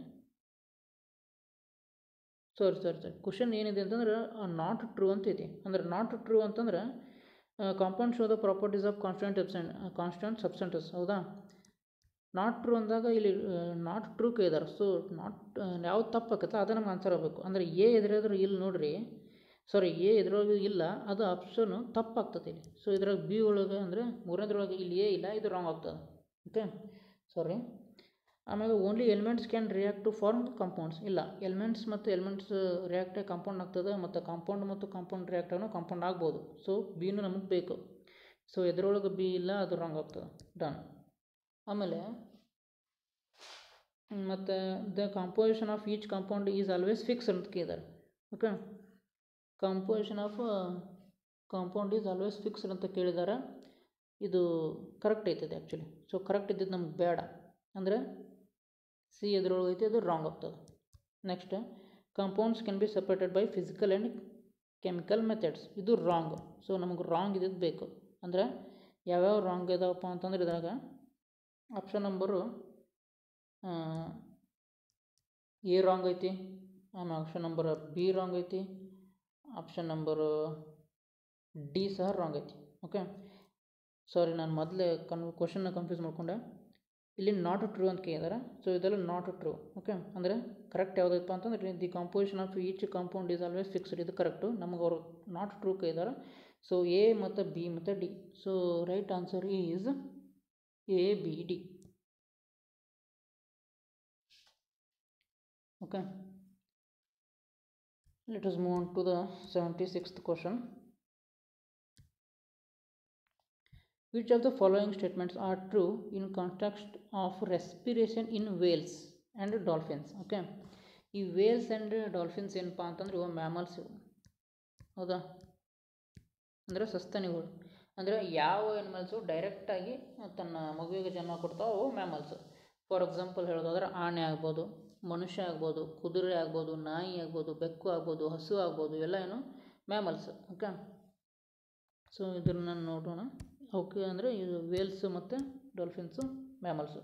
ಅದನ್ನೆದಕ್ಕೆ ಹೇಳಿದ್ನಲ್ಪ ಅಂತಂದ್ರೆ ದೇ ಹ್ಯಾವ್ ಗಿಲ್ಸ್ ಅಂತಿದ್ದು ನೋಡಿ. ಓಕೆ, ಗಿಲ್ಸ್ ಇರೋಂಗಿಲ್ಲ ಮ್ಯಾಮಲ್ಸಿಗೆ. ಜಲಚರ ಪ್ರಾಣಿಗಳಿಗೆ ಮಾತ್ರ ಗಿಲ್ಸ್ ಇರ್ತೈತಿ. ಬಟ್ ಇವು ಜಲಚರ ಪ್ರಾಣಿಗಳು, ಆದರೆ ಇವಕ್ಕೆ ಗಿಲ್ಸ್ ಇರೋಂಗಿಲ್ಲ. They cannot use dissolved oxygen. Correct. ಅವ್ರೇನು ಕೇಳಿದಾರೆ, ಟ್ರೂ ಕೇಳಿದಾರಲ್ಲ ಇಲ್ಲಿ. They cannot use dissolved oxygen. Correct, ನೀವು ಯೂಸ್ ಮಾಡೋಕ್ಕಾಗೋದಿಲ್ಲ. They have large nostrils. Correct. ಆಮೇಲೆ they often come up to the water surface to breathe. ಅಂದರೆ ಸರ್ಫೇಸಿಗೆ ಬಂದು ಉಸಿರಾಡ್ತವೆ. ಕರೆಕ್ಟು. ಸೊ ಇಲ್ಲಿ ಆಪ್ಷನ್ ಯಾವುದು ಕರೆಕ್ಟಪ್ಪ ಅಂತಂದ್ರೆ option A correct, option C correct, option D correct. ಅಂದರೆ ಗಿಲ್ಸ್ ಮಾತ್ರ ಇರೋದಿಲ್ಲ. ಸೊ ನಮ್ಗೆ answer A C D. A C D ಎಲ್ಲಿದೆ? Option number 3. Option number 3 is the right answer. Okay, let us move on to the 77th question.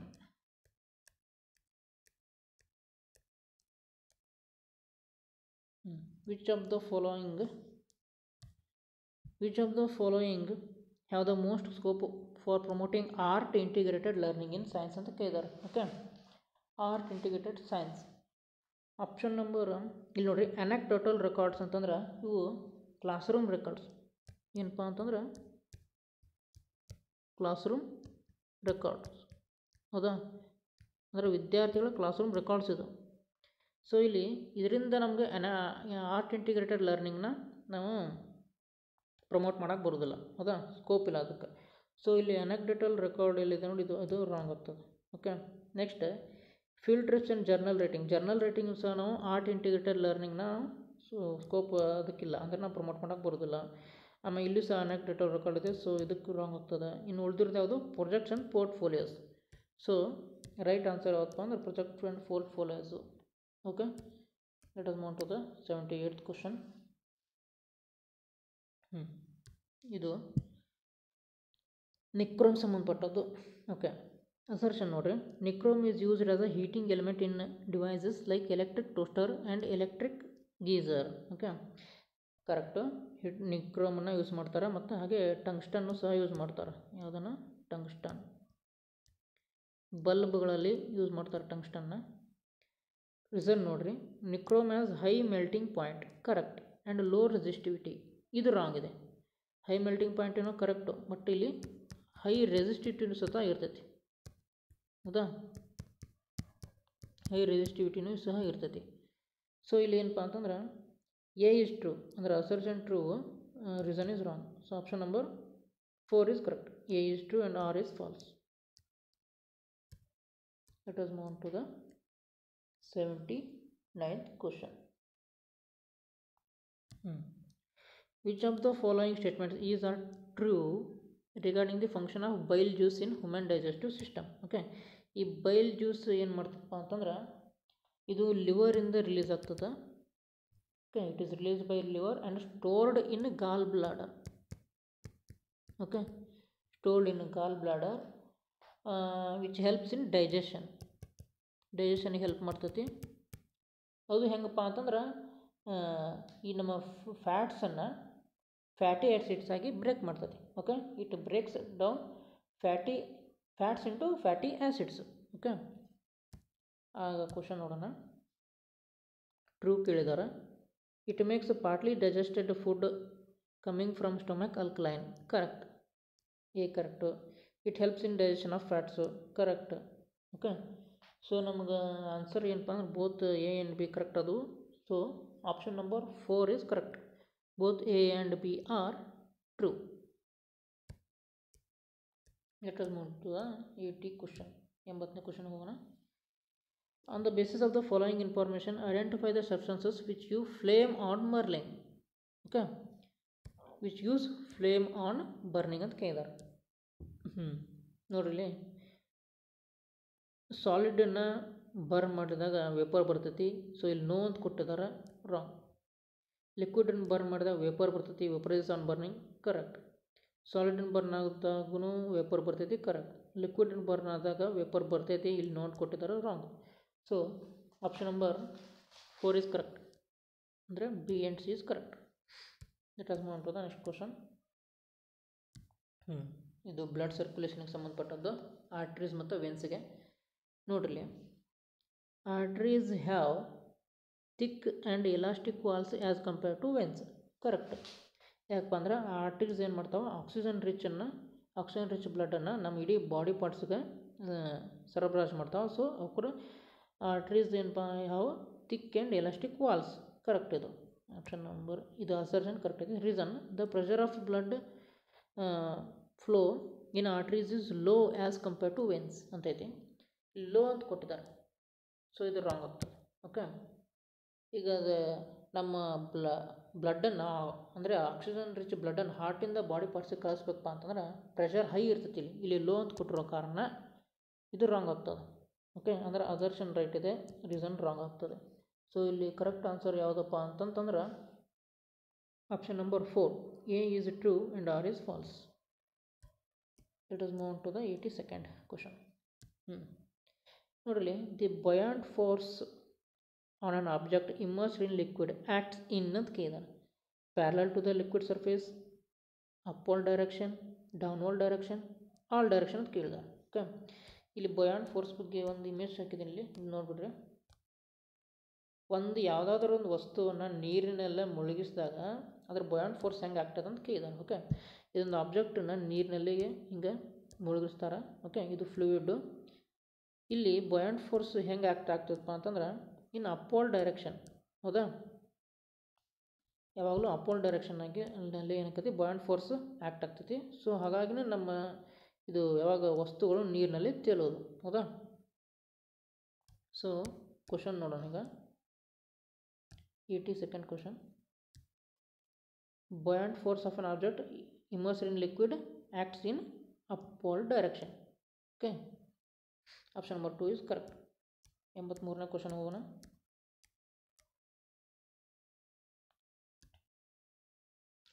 Which of the following questions is a divergent question? Okay, divergent question ಅಂದರೆ ಏನಪ್ಪ ಅಂತಂದ್ರೆ ಇಲ್ಲಿ 2 question ಬರ್ತಾವೆ ನಮಗೆ, 2 ಥರದ question. ಅನ್ನೋದು open ended question ಮತ್ತು closed ended question ಅಂತ ಅರ್ಥ. ಓಕೆ, ಈ ಓಪನ್ ಎಂಡೆಡ್ ಕ್ವಶನ್ಸ್ ಹೆಂಗಿರ್ತಾವಪ್ಪ ಅಂತಂದ್ರೆ ವಿದ್ಯಾರ್ಥಿಗಳಿಂದ ನಾನಾ ಥರದ ಉತ್ತರಗಳು ಬರ್ತಾವೆ. ಇದಕ್ಕೆ ಒನ್ ವರ್ಡ್ ಆನ್ಸರ್ ಇರೋದಿಲ್ಲ. ಇದರಲ್ಲಿ ನಾನಾ ಥರದ ಉತ್ತರಗಳು ಇರ್ತಾವೆ. ಮತ್ತು ಕ್ಲೋಸ್ಡ್ ಎಂಡೆಡ್ ಕ್ವಶನ್ಸ್ ಏನಿರ್ತಾವಪ್ಪ ಅಂತಂದ್ರೆ ಒನ್ ವರ್ಡ್ ಆನ್ಸರ್ ಇವೆಲ್ಲ. ಅಂತಂದ್ರೆ ನಮ್ಮ ದೇಶದ ಪ್ರಾಣಿ ಯಾವುದು ಅಂತ ಕೇಳಿದ್ರೆ ಇದಕ್ಕೆ ಒಂದೇ ವರ್ಡ್ ಇರ್ತೈತಿ. ಯಾಕೆ ಒಂದೇ ಆನ್ಸರ್ ಇರ್ತಲ್ಲ, ಅದಕ್ಕೆ ಒನ್ ವರ್ಡ್ ಆನ್ಸರ್ ಇರ್ತದೆ. ಓಕೆ, ಇಂಥವೆಲ್ಲ ಕ್ಲೋಸ್ಡ್ ಎಂಡೆಡ್. ಮತ್ತು ಈ ಓಪನ್ ಎಂಡೆಡ್ ಕ್ವಶನ್ಸ್ಗೆ ನಾವು ಡೈವರ್ಜೆಂಟ್ ಕ್ವಶನ್ ಅಂತಲೂ ಕರಿತೀವಿ. ಅಂದ್ರೆ ಯಾವ ಕ್ವಶನ್ಗಳು ನಮ್ಮ ಮಕ್ಕಳಿಗೆ ಥಿಂಕ್ ಮಾಡೋಕ್ಕೆ ಹಚ್ತೈತೋ, ಓಕೆ, ಎಕ್ಸ್ಪೆರಿಮೆಂಟ್ ಮಾಡೋಕ್ಕೆ ಹಚ್ತೈತೋ ಅಂಥ ಕ್ವಶನ್ಗೆ ನಾವು ಡೈವರ್ಜೆಂಟ್ ಕ್ವಶನ್ ಅಂತೀವಿ ಅಥವಾ ಓಪನ್ ಎಂಡೆಡ್ ಕ್ವಶನ್ ಅಂತೀವಿ. ಓಕೆ, ಇಲ್ಲಿ ಕ್ವಶನ್ಸ್ ನೋಡೋಣ. ಡೈವರ್ಜೆಂಟ್ ಕ್ವಶನ್ ಯಾವುದಂತ ಕೇಳಿದಾರೆ. What would happen to gravity if the size of earth is reduce to half ಅಂತ ಕೇಳಿದಾರೆ. ಓಕೆ, ಇಲ್ಲಿ ಈ ಕ್ವಶನ್ಗೆ ಅವರು ಹೆಚ್ಚಾಗ್ತದೆ ಅಂತ ಹೇಳ್ಬೋದು, ಇಲ್ಲ ಕಮ್ಮಿ ಆಗ್ತದೆ ಅಂತ ಹೇಳ್ಬೋದು. ಸೊ ಇದು ಒನ್ ವರ್ಡ್ ಕ್ವಶನ್, ಇದು ರಾಂಗ್. ಓಕೆ, ಇಲ್ಲಿ ನಮ್ಗೆ ಓಪನ್ ಎಂಡೆಡ್ ಕ್ವಶನ್ ಬೇಕು ನಮ್ಗೆ. ಅಂದರೆ ಥಿಂಕ್ ಮಾಡೋ ಯಾವ ಕ್ವಶನ್ ಕೇಳಿದ್ರೆ ನಾವು ಹುಡುಗರು ಮಕ್ಕಳು ಥಿಂಕ್ ಮಾಡ್ತಾರೆ ಭಾಳ ಅಂತೇಳಿ ನಾವು ಅದನ್ನ ನೋಡ್ಬೇಕಿಲ್ಲಿ. Next, why does a ball thrown up comes down? ಯಾಕೆ ಕೆಳಗೆ ಬರ್ತೈತೆ ಅಂದ್ರೆ ಗ್ರಾವಿಟಿಯಿಂದ. ಇದು one word question, one word answer question, ಇದು wrong. Okay, what if there was no gravity on the earth?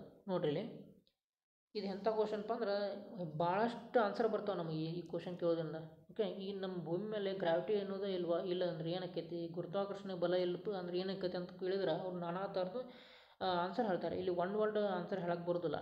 Okay, ಒಂದೇ ವರ್ಡ್ ಅಂತ ಇರೋದ್ರಲ್ಲಿ ಎಕ್ಸ್ಪೀರಿಯನ್ಸ್ ಇರ್ತೈತಿ. ಸೊ ನಮಗೆ ರೈಟ್ ಆನ್ಸರ್ ಬಂದ್ಬಿಟ್ಟು ಆಪ್ಷನ್ ನಂಬರ್ 3. ಇನ್ನೊಂದು ಎಕ್ಸಾಂಪಲ್ ಕೊಡ್ಬೇಕಪ್ಪ ಅಂತಂದ್ರೆ ನಮ್ಮ ಭೂಮಿ ಮೇಲೆ ಆಕ್ಸಿಜನ್ ಎಲ್ಲ ಖಾಲಿ ಆಗಿಬಿಟ್ರೆ ಏನಾಕೈತಿ ಅಂತ ಕೇಳಿದ್ರೆ ಇದು ಒಂದು ಡೈವರ್ಜೆಂಟ್ ಕ್ವಶನ್. ಓಕೆ, ನೆಕ್ಸ್ಟ್ ಇಲ್ಲಿ 4ನೇ ಆಪ್ಷನ್ ನೋಡ್ತಾರೆ. How does gravity vary with altitude? Okay, altitude vary ಆದಂಗೆ ಹೆಂಗೆ ಗ್ರಾವಿಟಿ ವೇರಿ ಆಕತ್ತೆ ಅಂತ ಹೇಳಿದಾರೆ. ಅವರು ಹೆಚ್ಚಾಗ್ತದೆ ಅಂತ ಹೇಳ್ಬೋದು, ಅಥವಾ ಕಮ್ಮಿ ಆಗ್ತದೆ ಅಂತ ಹೇಳ್ಬೋದು, ಅಥವಾ ಸಮ ಇರ್ತದೆ ಅಂತ ಹೇಳ್ಬೋದು.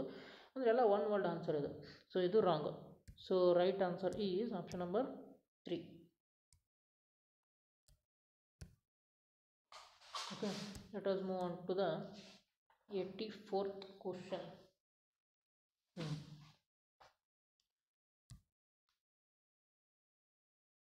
ಒನ್ 84th ಕ್ವಶನ್ ನೋಡೋಣ.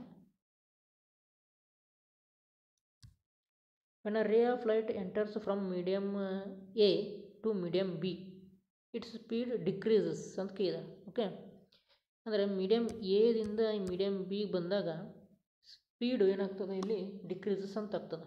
ಓಕೆ, ಇಲ್ಲಿ ನೋಡಿರಿ, ಇಲ್ಲಿ ರಿಫ್ರಾಕ್ಟಿವ್ ಇಂಡೆಕ್ಸ್ ಪ್ರಾಬ್ಲಮ್ ಇದು. ಇಲ್ಲಿ ಸ್ಪೀಡ್ ಅಂತ ಬರ್ಕೊತೀನಿ. ಸ್ಪೀಡ್ ಆಫ್ ಲೈಟ್ ಇದು ನೋಡಿರಿ. ಇಲ್ಲಿ ಮತ್ತೊಂದು question. When a light enters from medium A to medium B, its speed decreases. Okay, speed ಇಲ್ಲಿ ಡಿಕ್ರೀಸ್ ಆಗತೈತಿ ಬಿಗೆ ಬಂದಾಗ. ಅಂದ್ರೆ ರಿಫ್ರಾಕ್ಟಿವ್ ಇಂಡೆಕ್ಸ್ ಆಫ್ ಬಿ ಏನಿರ್ತೈತಿ ಹೆಚ್ಚಿಗೆ ಇರ್ತೈತಿ. ರಿಫ್ರಾಕ್ಟಿವ್ ಇಂಡೆಕ್ಸ್ ಆರ್ ಐ ಏನು ಹೆಚ್ಚಿಗೆ ಇರ್ತೈತಿ. ಓಕೆ, ಅಂದರೆ ಈ ಮೀಡಿಯಮ್ ಏನೈತಿ ಇಲ್ಲಿ ಡೆನ್ಸ್ ಐತಿ. ಇದು ಡೆನ್ಸರ್ ಮೀಡಿಯಮ್ ಬಿ ಡೆನ್ಸರ್ ಐತಿ. ಮತ್ತು ಮೀಡಿಯಮ್ದು ಎ ಏನೈತಿ ಇದು ರೇರರ್ ಮೀಡಿಯಮ್ ಇದು. ಓಕೆ, ನೆಕ್ಸ್ಟ್ ಓದೋಣ. And on further entering into medium C.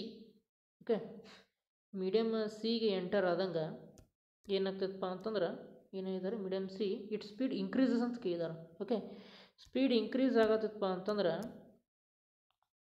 ಈ ಮೀಡಿಯಮ್ ಏನಪ್ಪ ಇಲ್ಲಿ ಸ್ಪೀಡ್ ಇನ್ಕ್ರೀಸಸ್ ಬನ್ನೋದು ಗೊತ್ತಾ ನೋಡ್ರಿ. ಸ್ಪೀಡ್ ಇನ್ಕ್ರೀಸ್ ಆಗತ್ತಪ್ಪ ಅಂತಂದ್ರೆ ಇಲ್ಲಿ ರಿಫ್ರಾಕ್ಟಿವ್ ಇಂಡೆಕ್ಸ್ ಏನಾಗತ್ತೆ ಕಮ್ಮಿ ಐತಿ ಅಂತ ಅರ್ಥ. ಓಕೆ, ಅಂದರೆ ಇದು ಸ್ಪೀಡ್ ಇನ್ಕ್ರೀಸ್ ಆದರೆ ಈ ಮೀಡಿಯಮ್ ಎಂಥದೈತಪ್ಪ ಅಂತಂದ್ರೆ ಇದು ಸಹ ರೇರರ್ ಮೀಡಿಯಮ್. ಓಕೆ, ಇನ್ನೊಮ್ಮೆ ನೋಡ್ರಿ question. When a ray of light enters from medium A to B it speed decreases. ಎದಿಂದ ಬಿಗೆ ಎಂಟರ್ ಆಗಲೇ ಸ್ಪೀಡ್ ಡಿಕ್ರೀಸ್ ಆಗೈತಿ. ಅಂದ್ರೆ ಇದು ಬಿ ಮೀಡಿಯಮ್ದು ರಿಫ್ರಾಕ್ಟಿವ್ ಇಂಡೆಕ್ಸ್ ಹೈ ಐತಿ ಮತ್ತು ಅದು ಡೆನ್ಸ್ ಐತಿ ಅಂತ ಅರ್ಥ. Next, and on further entering into medium C it speed increases. Speed increase ಆಗೈತಿ. ಇಲ್ಲಿ ಸ್ಪೀಡು ಇನ್ಕ್ರೀಸ್ ಆಗೈತಿ. ಹೌದಾ, ಸ್ಪೀಡ್ ಇನ್ಕ್ರೀಸ್ ಆದರೆ ಅದರ ರಿಫ್ರಾಕ್ಟಿವ್ ಇಂಡೆಕ್ಸು ಕಮ್ಮಿ ಐತಿ. ಯಾವುದ್ರದ್ದು ಮೀಡಿಯಮ್ ಸಿ ಇದು, ಅಂದರೆ ಅದು ರೇರರ್ ಮೀಡಿಯಮ್ ಅಂತ ಅರ್ಥ. ಓಕೆ, ನೋಡಿರಿ which of the following conclusion can be drawn from this ಅಂತ ಕೇಳಿದಾರೆ. ಆಪ್ಷನ್ ಏನು ನೋಡಿರಿ, refractive index of A B C cannot be compared from the above information. ಹಾಗೇನಿಲ್ಲ, ಇಲ್ಲಿ ನಾವು ಕಂಪೇರ್ ಮಾಡತ್ತೀವಲ್ಲ. ಹೌದಾ, option A is wrong. Refractive index of A is more then B and C ಅಂತ ಕೇಳಿದ. ನೋಡ್ರಿ, ಇಲ್ಲಿ refractive index of A is more then ಆಗಿದ್ರೆ ಇದು ಬಿಗೆ ಎಂಟರ್ ಆದ ಕೂಡಲೇ ಅದು ರಿಫ್ರಾಕ್ಟಿವ್ ಇದು ಏನಾಗಬಾರ್ದು ಸ್ಪೀಡ್ ಆಫ್ ಲೈಟು ಕಮ್ಮಿ ಆಗಬಾರ್ದಿತ್ತು. ಹೌದಾ, ಸೊ ಇದೂ ರಾಂಗ್ ಆಗ್ತದೆ. Refractive index of A is less than B but equal to C ಅಂತ ಕೇಳಿದಾರೆ. ಓಕೆ, ಇದು ಇಲ್ಲಿ ಮಟ್ಟ ಕರೆಕ್ಟ್ ಇದೆ. A is less than B. ಹೌದಾ, okay, A is less than B ಕರೆಕ್ಟೇ. ಯಾಕಂದರೆ ಬಿಗೆ ಎಂಟರ್ ಹಾಕಲು ಅದು ರೇ ಅಂದರೆ ಸ್ಪೀಡ್ ಆಫ್ ಲೈಟ್ ಡಿಕ್ರೀಸ್ ಆಗೈತಿ. So refractive index of A is less than B correct. But equal to C ಅಂತ ಕೇಳಿದಾರೆ. ಈಕ್ವಲ್ ಟು ಸಿ ಅಂತ ಕೇಳಿದ್ರೆ ನಮ್ಗೆ ಅದು ಈಕ್ವಲ್ ಐತೆ ಅಂತ ಹೆಂಗೆ ಹೇಳಕ್ಕೆ ಬರ್ತದೆ. ಸೊ ಇದೂ wrong. Refractive index of A and C are less than B. Okay, ಹೇಳ್ಬೋದು, ಹೀಗೆ ಹೇಳ್ಬೋದು. ಯಾಕೆ A and C are less than B, ಯಾಕಂತಂದ್ರೆ ಎ ಒಳಗೂ ಸ್ಪೀಡ್ ಇನ್ಕ್ರೀಸ್ ಇತ್ತು ಮತ್ತು ಸಿ ಒಳಗೂ ಇನ್ಕ್ರೀಸ್ ಆಗೈತಿ. ಬಟ್ ಬಿ ಒಳಗೆ ಮಾತ್ರ ಸ್ಪೀಡ್ ಆಫ್ ಲೈಟ್ ಡಿಕ್ರೀಸ್ ಆಗೈತಿ. ಸೊ ನಾವೇನು ಹೇಳ್ಬೋದಪ್ಪ ಅಂತಂದ್ರೆ refractive index of A and C are less than B. So option number ಯಾವುದು ಕರೆಕ್ಟಪ್ಪ ಅಂತಂದ್ರೆ 4 correct. Okay, option number 4 is correct answer. ಇದನ್ನ ಇನ್ನೊಂದು ಸಲ ನೀವು ಕ್ವಶನ್ನ ನೋಡಿ ಅರ್ಥ ಮಾಡ್ಕೊಳ್ಳಿ. ಓಕೆ, ಇನ್ನೊಂದು ಸಲ ನಿಧಾನವಾಗಿ ಕೂತ್ಕೊಂಡು ಅರ್ಥ ಮಾಡ್ಕೊಳ್ಳಿ. ಇಲ್ಲಿ ಬರ್ದಿದೆ ನೋಡಿ ಸೈಡ್ ಬೇಕಾರೆ. ಇಲ್ಲಿ ಎದು ರೇರರ್ ಮೀಡಿಯಮ್ ಇದೆ, ಬಿದು ಡೆನ್ಸರ್ ಮೀಡಿಯಮ್ ಇದೆ, ಸಿದು ರೇರರ್ ಮೀಡಿಯಮ್ ಇದೆ. Okay, so right option is option number 4. ಇಲ್ಲಿ ಇನ್ನೊಂದು ನಮಗೆ ಇದು ರಿಲೇಷನ್ ಹೇಳಬೇಕಪ್ಪ ಅಂದ್ರೆ ರಿಫ್ರಾಕ್ಟಿವ್ ಇಂಡೆಕ್ಸ್ ಏನಿರ್ತೈತಿ is inversely proportional to speed of light. Okay, ಅಂದರೆ ರಿಫ್ರಾಕ್ಟಿವ್ ಇಂಡೆಕ್ಸ್ ಹೆಚ್ಚಿಗೆ ಇದ್ದರೆ ಸ್ಪೀಡ್ ಆಫ್ ಲೈಟ್ ಕಮ್ಮಿ ಇರ್ತೈತಿ. ಓಕೆ, ರಿಫ್ರಾಕ್ಟಿವ್ ಇಂಡೆಕ್ಸ್ ಕಮ್ಮಿ ಇದ್ದರೆ ಸ್ಪೀಡ್ ಆಫ್ ಲೈಟು ಹೆಚ್ಚಿಗೆ ಇರ್ತೈತಿ. Okay, let us move on to the 85th question. Which of the following statement is correct ಅಂತ ಕೇಳಿದಾರೆ. ಓಕೆ, ಇದು ಎದಕ್ಕೆ ಸಂಬಂಧಪಟ್ಟದಪ್ಪ ಅಂತಂದ್ರೆ ಅಬ್ಸರ್ವೇಷನ್ ಮತ್ತು ಇನ್ಫರೆನ್ಸ್ಗೆ ಸಂಬಂಧಪಟ್ಟದ್ದು.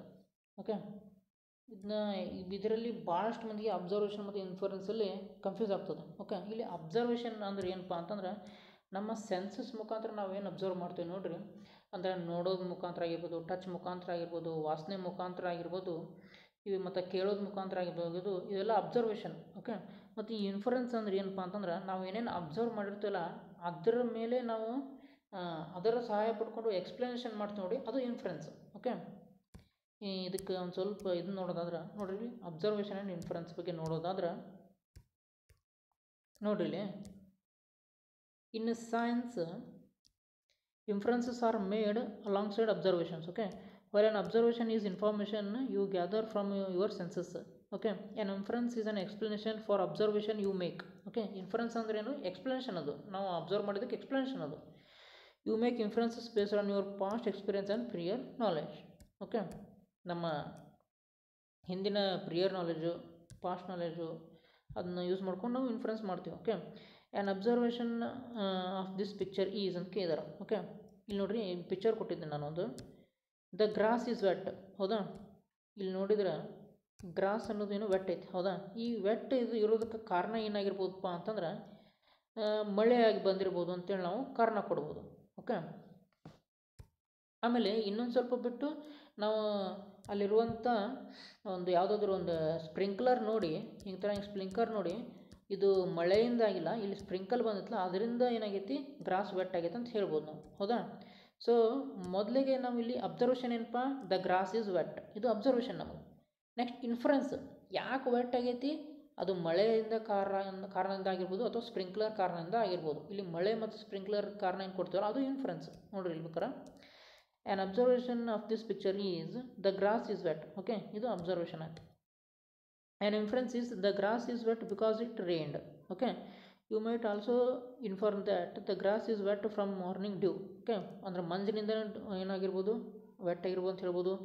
ಅಥವಾ new observations are made, influences often change. Okay, observation ಮಾಡ್ಕೊತ ಹೋದಂಗೆ ನಮ್ಮ ಇನ್ಫ್ಲುಯೆನ್ಸಸ್ ಚೇಂಜ್ ಆಗ್ತಾವೆ. ಹೌದಾ, ನ್ಯೂ ಅಬ್ಸರ್ವೇಷನ್ ಮಾಡ್ದಂಗೆ ನಮ್ಮ ಇನ್ಫ್ಲುಯೆನ್ಸಸ್ ಚೇಂಜ್ ಆಗ್ತಾವೆ, ಅಂದರೆ ಅದಕ್ಕೆ ಕೊಡುವಂಥ ಎಕ್ಸ್ಪ್ಲನೇಷನ್ ಚೇಂಜ್ ಆಗ್ತದೆ. ನೋಡಿರಿ, if you looked again at the photo and saw sprinkler then you might infer that the grass is wet from the sprinkler ಅಂತ ಕೇಳಿದಾರೆ. ಓಕೆ, ಇಲ್ಲಿ ಅಬ್ಸರ್ವೇಷನ್ ನಮ್ದು ಅಥವಾ ಸಾರಿ ಇನ್ಫ್ಲುಯೆನ್ಸ್ ಚೇಂಜ್ ಆಯಿತು. ಫಸ್ಟ್ ಏನಂದಿದ್ದು ನಾವು, ರೇನ್ ಆಗೈತೆ ಅಂತ ಹೇಳಿದ್ವಿ ನಾವು.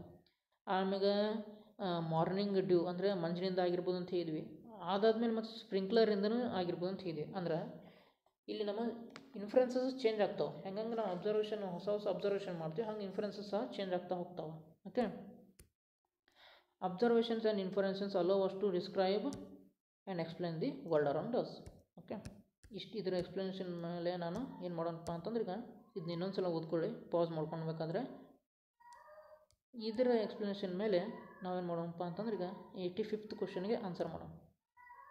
Okay, which of the following statement is correct ಅಂತ ಕೇಳಿದೆ. Okay, the normal temperature of the human body is 37 degree Celsius. Correct, ಇದು ನಾವೇನು ಮಾಡಿ ಅಬ್ಸರ್ವ್ ಮಾಡಿದ್ವಿ. ಓಕೆ, ಒಂದು ಥರ್ಮೋಮೀಟ್ರ್ ತೊಗೊಂಡು ಇನ್ನೊಂದು ಮಾಡಿ ಅಬ್ಸರ್ವ್ ಮಾಡಿದ್ವಿ.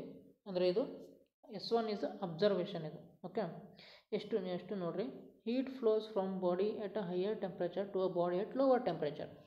ಓಕೆ, ಇದು ಅಬ್ಸರ್ವೇಷನ್ ಮಾಡಿದ ಮೇಲೆ ಅದರ ಆಧಾರ ಇಟ್ಕೊಂಡು ನಾವೇನು ಮಾಡಿದ್ವಿ, ಎಕ್ಸ್ಪ್ಲನೇಷನ್ ಕೊಟ್ವಿ. ಅಂದರೆ ಇದು ಇನ್ಫರೆನ್ಸ್ ಇದು. ಓಕೆ, ಸೊ ನಮ್ಮ ಕರೆಕ್ಟ್ ಆನ್ಸರ್ ಏನಪ್ಪ ಅಂತಂದ್ರೆ S1 is observation and S2 is inference.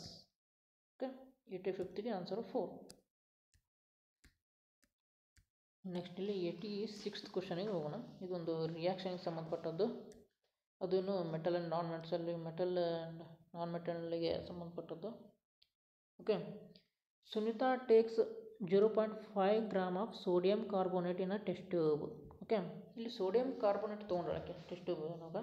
ನಾವು ಸೋಡಿಯಂ ಕಾರ್ಬೋನೇಟದ್ದು ಫಾರ್ಮುಲಾ ನೋಡೋದಾದ್ರೆ ಏನು ಬರ್ತದಪ್ಪ ಅಂದರೆ Na2CO3 ಬರ್ತೈತಿ. ಓಕೆ, ಸೊ ಇಲ್ಲಿ ನೋಡಿ NaHCO3 ಐತಿ, ಸೊ ಇದು ರಾಂಗ್. ಆಮೇಲೆ ಇಲ್ಲಿ Na2CO3 ಐತಿ, ಆಪ್ಷನ್ 2 ಒಳಗೆ ಕರೆಕ್ಟು. ಆಮೇಲೆ ಇದು ಮೂರನೇದ್ರೊಳಗೆ Na2CO3 ಐತಿ ಕರೆಕ್ಟ್. ಆಮೇಲೆ ನಾಲ್ಕನೇದ್ರೊಳಗೆ ನೋಡಿರಿ ಇಲ್ಲಿ NaHCO3 ಐತಿ, ಸೊ ಇದು ರಾಂಗ್ ಆಗ್ತದೆ. ಓಕೆ, ನೆಕ್ಸ್ಟ್ ಇನ್ನೊಂದು ಕ್ವಶನ್ ಓದ್ತೇನೆ ನೋಡಿರಿ.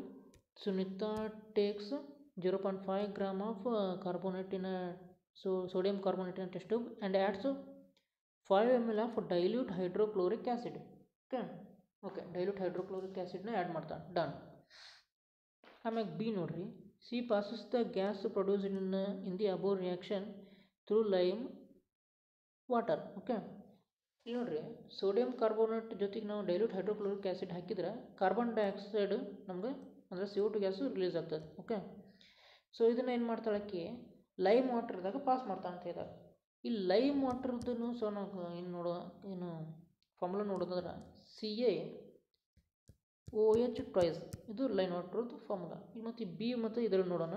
ಸಾರಿ, ಆಪ್ಷನ್ 2 ಮತ್ತು 3 ಒಳಗೆ ನೋಡೋದಾದರೆ ಇಲ್ಲಿ CaHCO3 ಅಂತೈತಿ ಇಲ್ಲಿ. ಹೌದಾ, CaHCO3 ಅಂತ ಕೊಟ್ಟಿದ್ದಾರೆ. ಸೊ ಆಪ್ಷನ್ ನಂಬರ್ 2 ಏನಾಗ್ತದಪ್ಪ ಅಂತಂದ್ರೆ ಇಲ್ಲಿ ರಾಂಗ್ ಆಗ್ತದೆ. ಓಕೆ, ನೆಕ್ಸ್ಟ್ ಆಮೇಲೆ ಮಿಲ್ಕ್ ಆಫ್ ಮ್ಯಾಗ್ನೇಷಿಯಾ ಅಂದರೆ ಲೈಮ್ ವಾಟರ್ ಅಂದರೆ ಮಿಲ್ಕ್ ಆಫ್ ಮ್ಯಾಗ್ನೇಷಿಯಾ ಅಂತ ಅರ್ಥ. ಓಕೆ, ಸೊ ನಮ್ಗೆ ಆಪ್ಷನ್ ನಂಬರ್ ಯಾವ್ದು ಕರೆಕ್ಟ್ ಆಗ್ತದಪ್ಪ ಅಂತಂದ್ರೆ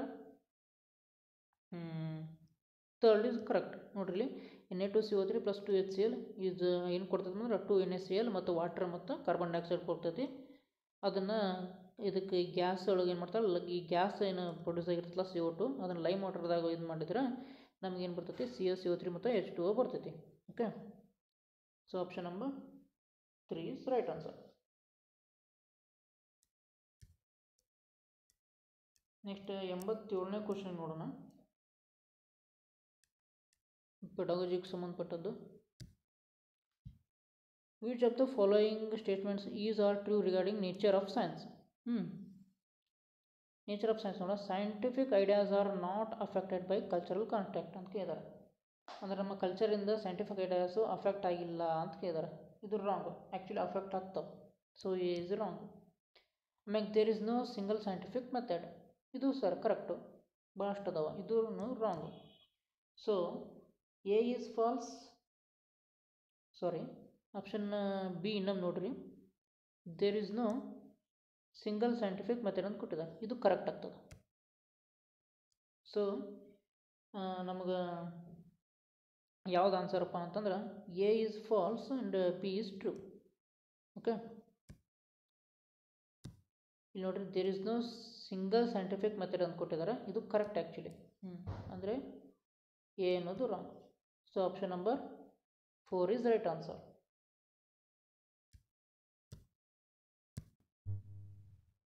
ಈಗ ಮುಂದಿನ ಕ್ವಶನ್ ಹೋಗೋಣ. 88ನೇ ಕ್ವಶನು.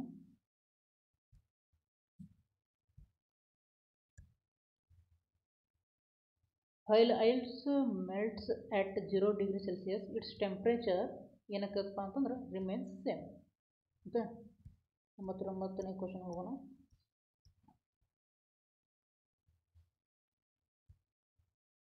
ಈ 89ನೇ ಕ್ವಶನ್ ಯಾವುದಕ್ಕೆ ಸಂಬಂಧಪಟ್ಟೈತಪ್ಪ ಅಂತಂದ್ರೆ ಮಿಸ್ಕನ್ಸೆಪ್ಷನ್ಗೆ. Okay, ಮಿಸ್ಕನ್ಸೆಪ್ಷನ್ಗೆ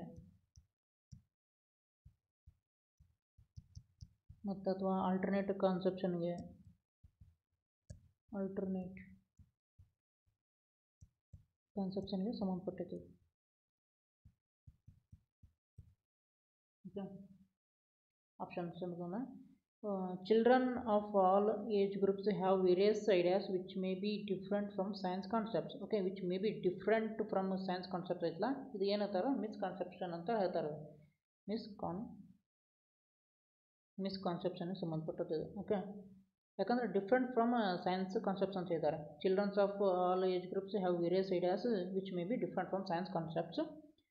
which of the following statements are true regarding these ideas ಅಂತ ಕೇಳಿದ್ದಾರೆ. Okay, different from science concepts ಅಂದರೆ ಇದು ಮಿಸ್ಕನ್ಸೆಪ್ಷನ್ ಬಗ್ಗೆ ಕೇಳ್ತಾರೆ ನಮಗೆ. Okay, these ideas are usually stable ಅಂತ ಕೇಳಿದ್ದಾರೆ. ಓಕೆ, ಕರೆಕ್ಟು, ಯೂಶ್ವಲಿ ಸ್ಟೇಬಲ್ ಇರ್ತಾವ.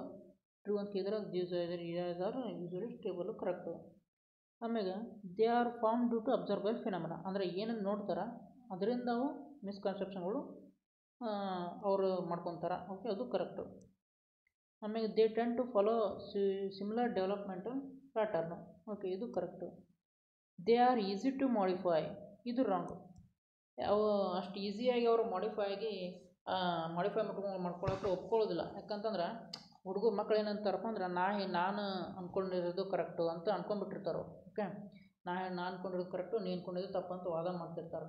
ಓಕೆ, ಅಂದ್ರೆ ಅವ they are not easy to modify. Okay, ಅವರಿಗೆ ಅರ್ಥ ಮಾಡಿಸ್ಬೇಕಂದ್ರೆ ನಾವು ಭಾಳಷ್ಟು ಎಕ್ಸಾಂಪಲ್ ಕೊಡಬೇಕು, ಅಂದಾಗ ಮಾತ್ರ ಮಿಸ್ಕನ್ಸೆಪ್ಷನ್ ಏನಾಕತಿ ದೂರ ಆಗ್ತದೆ.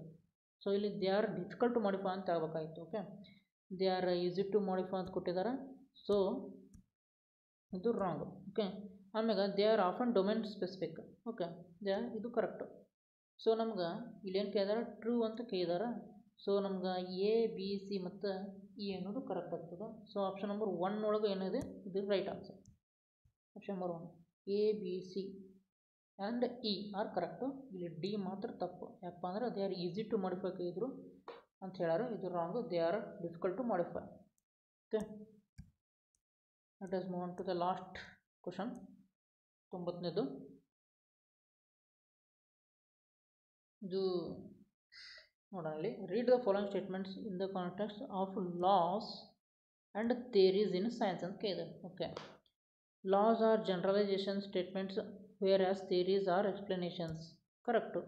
Loss generalization sessions correct. Generalize ಮಾಡಿರ್ತಾರೆ ಅಂದರೆ ಭಾಳಷ್ಟು ಎಕ್ಸಾಂಪಲ್ ತೊಗೊಂಡು ಎಲ್ಲದರಲ್ಲೂ ಸಿಮ್ಲರ್ ಮತ್ತು ಸಿಮ್ಲರ್ ಏನೇನು ಇರ್ತಾವೆ ನೋಡಿ, ಸಿಮ್ಲರ್ ಮತ್ತು ಆಮೇಲೆ ಡಿಫ್ರೆಂಟು ಈ ಥರ ಎಲ್ಲ ನೋಡಿಕೊಂಡು ಒಂದು ಜನರಲೈಸೇಷನ್ ಮಾಡಿರ್ತಾರೆ. ಹೌದಾ, ಅವಕ್ಕೇನಂತಾರೆ ಲಾಸ್ ಅಂತ ಕೇಳ್ತಾರೆ.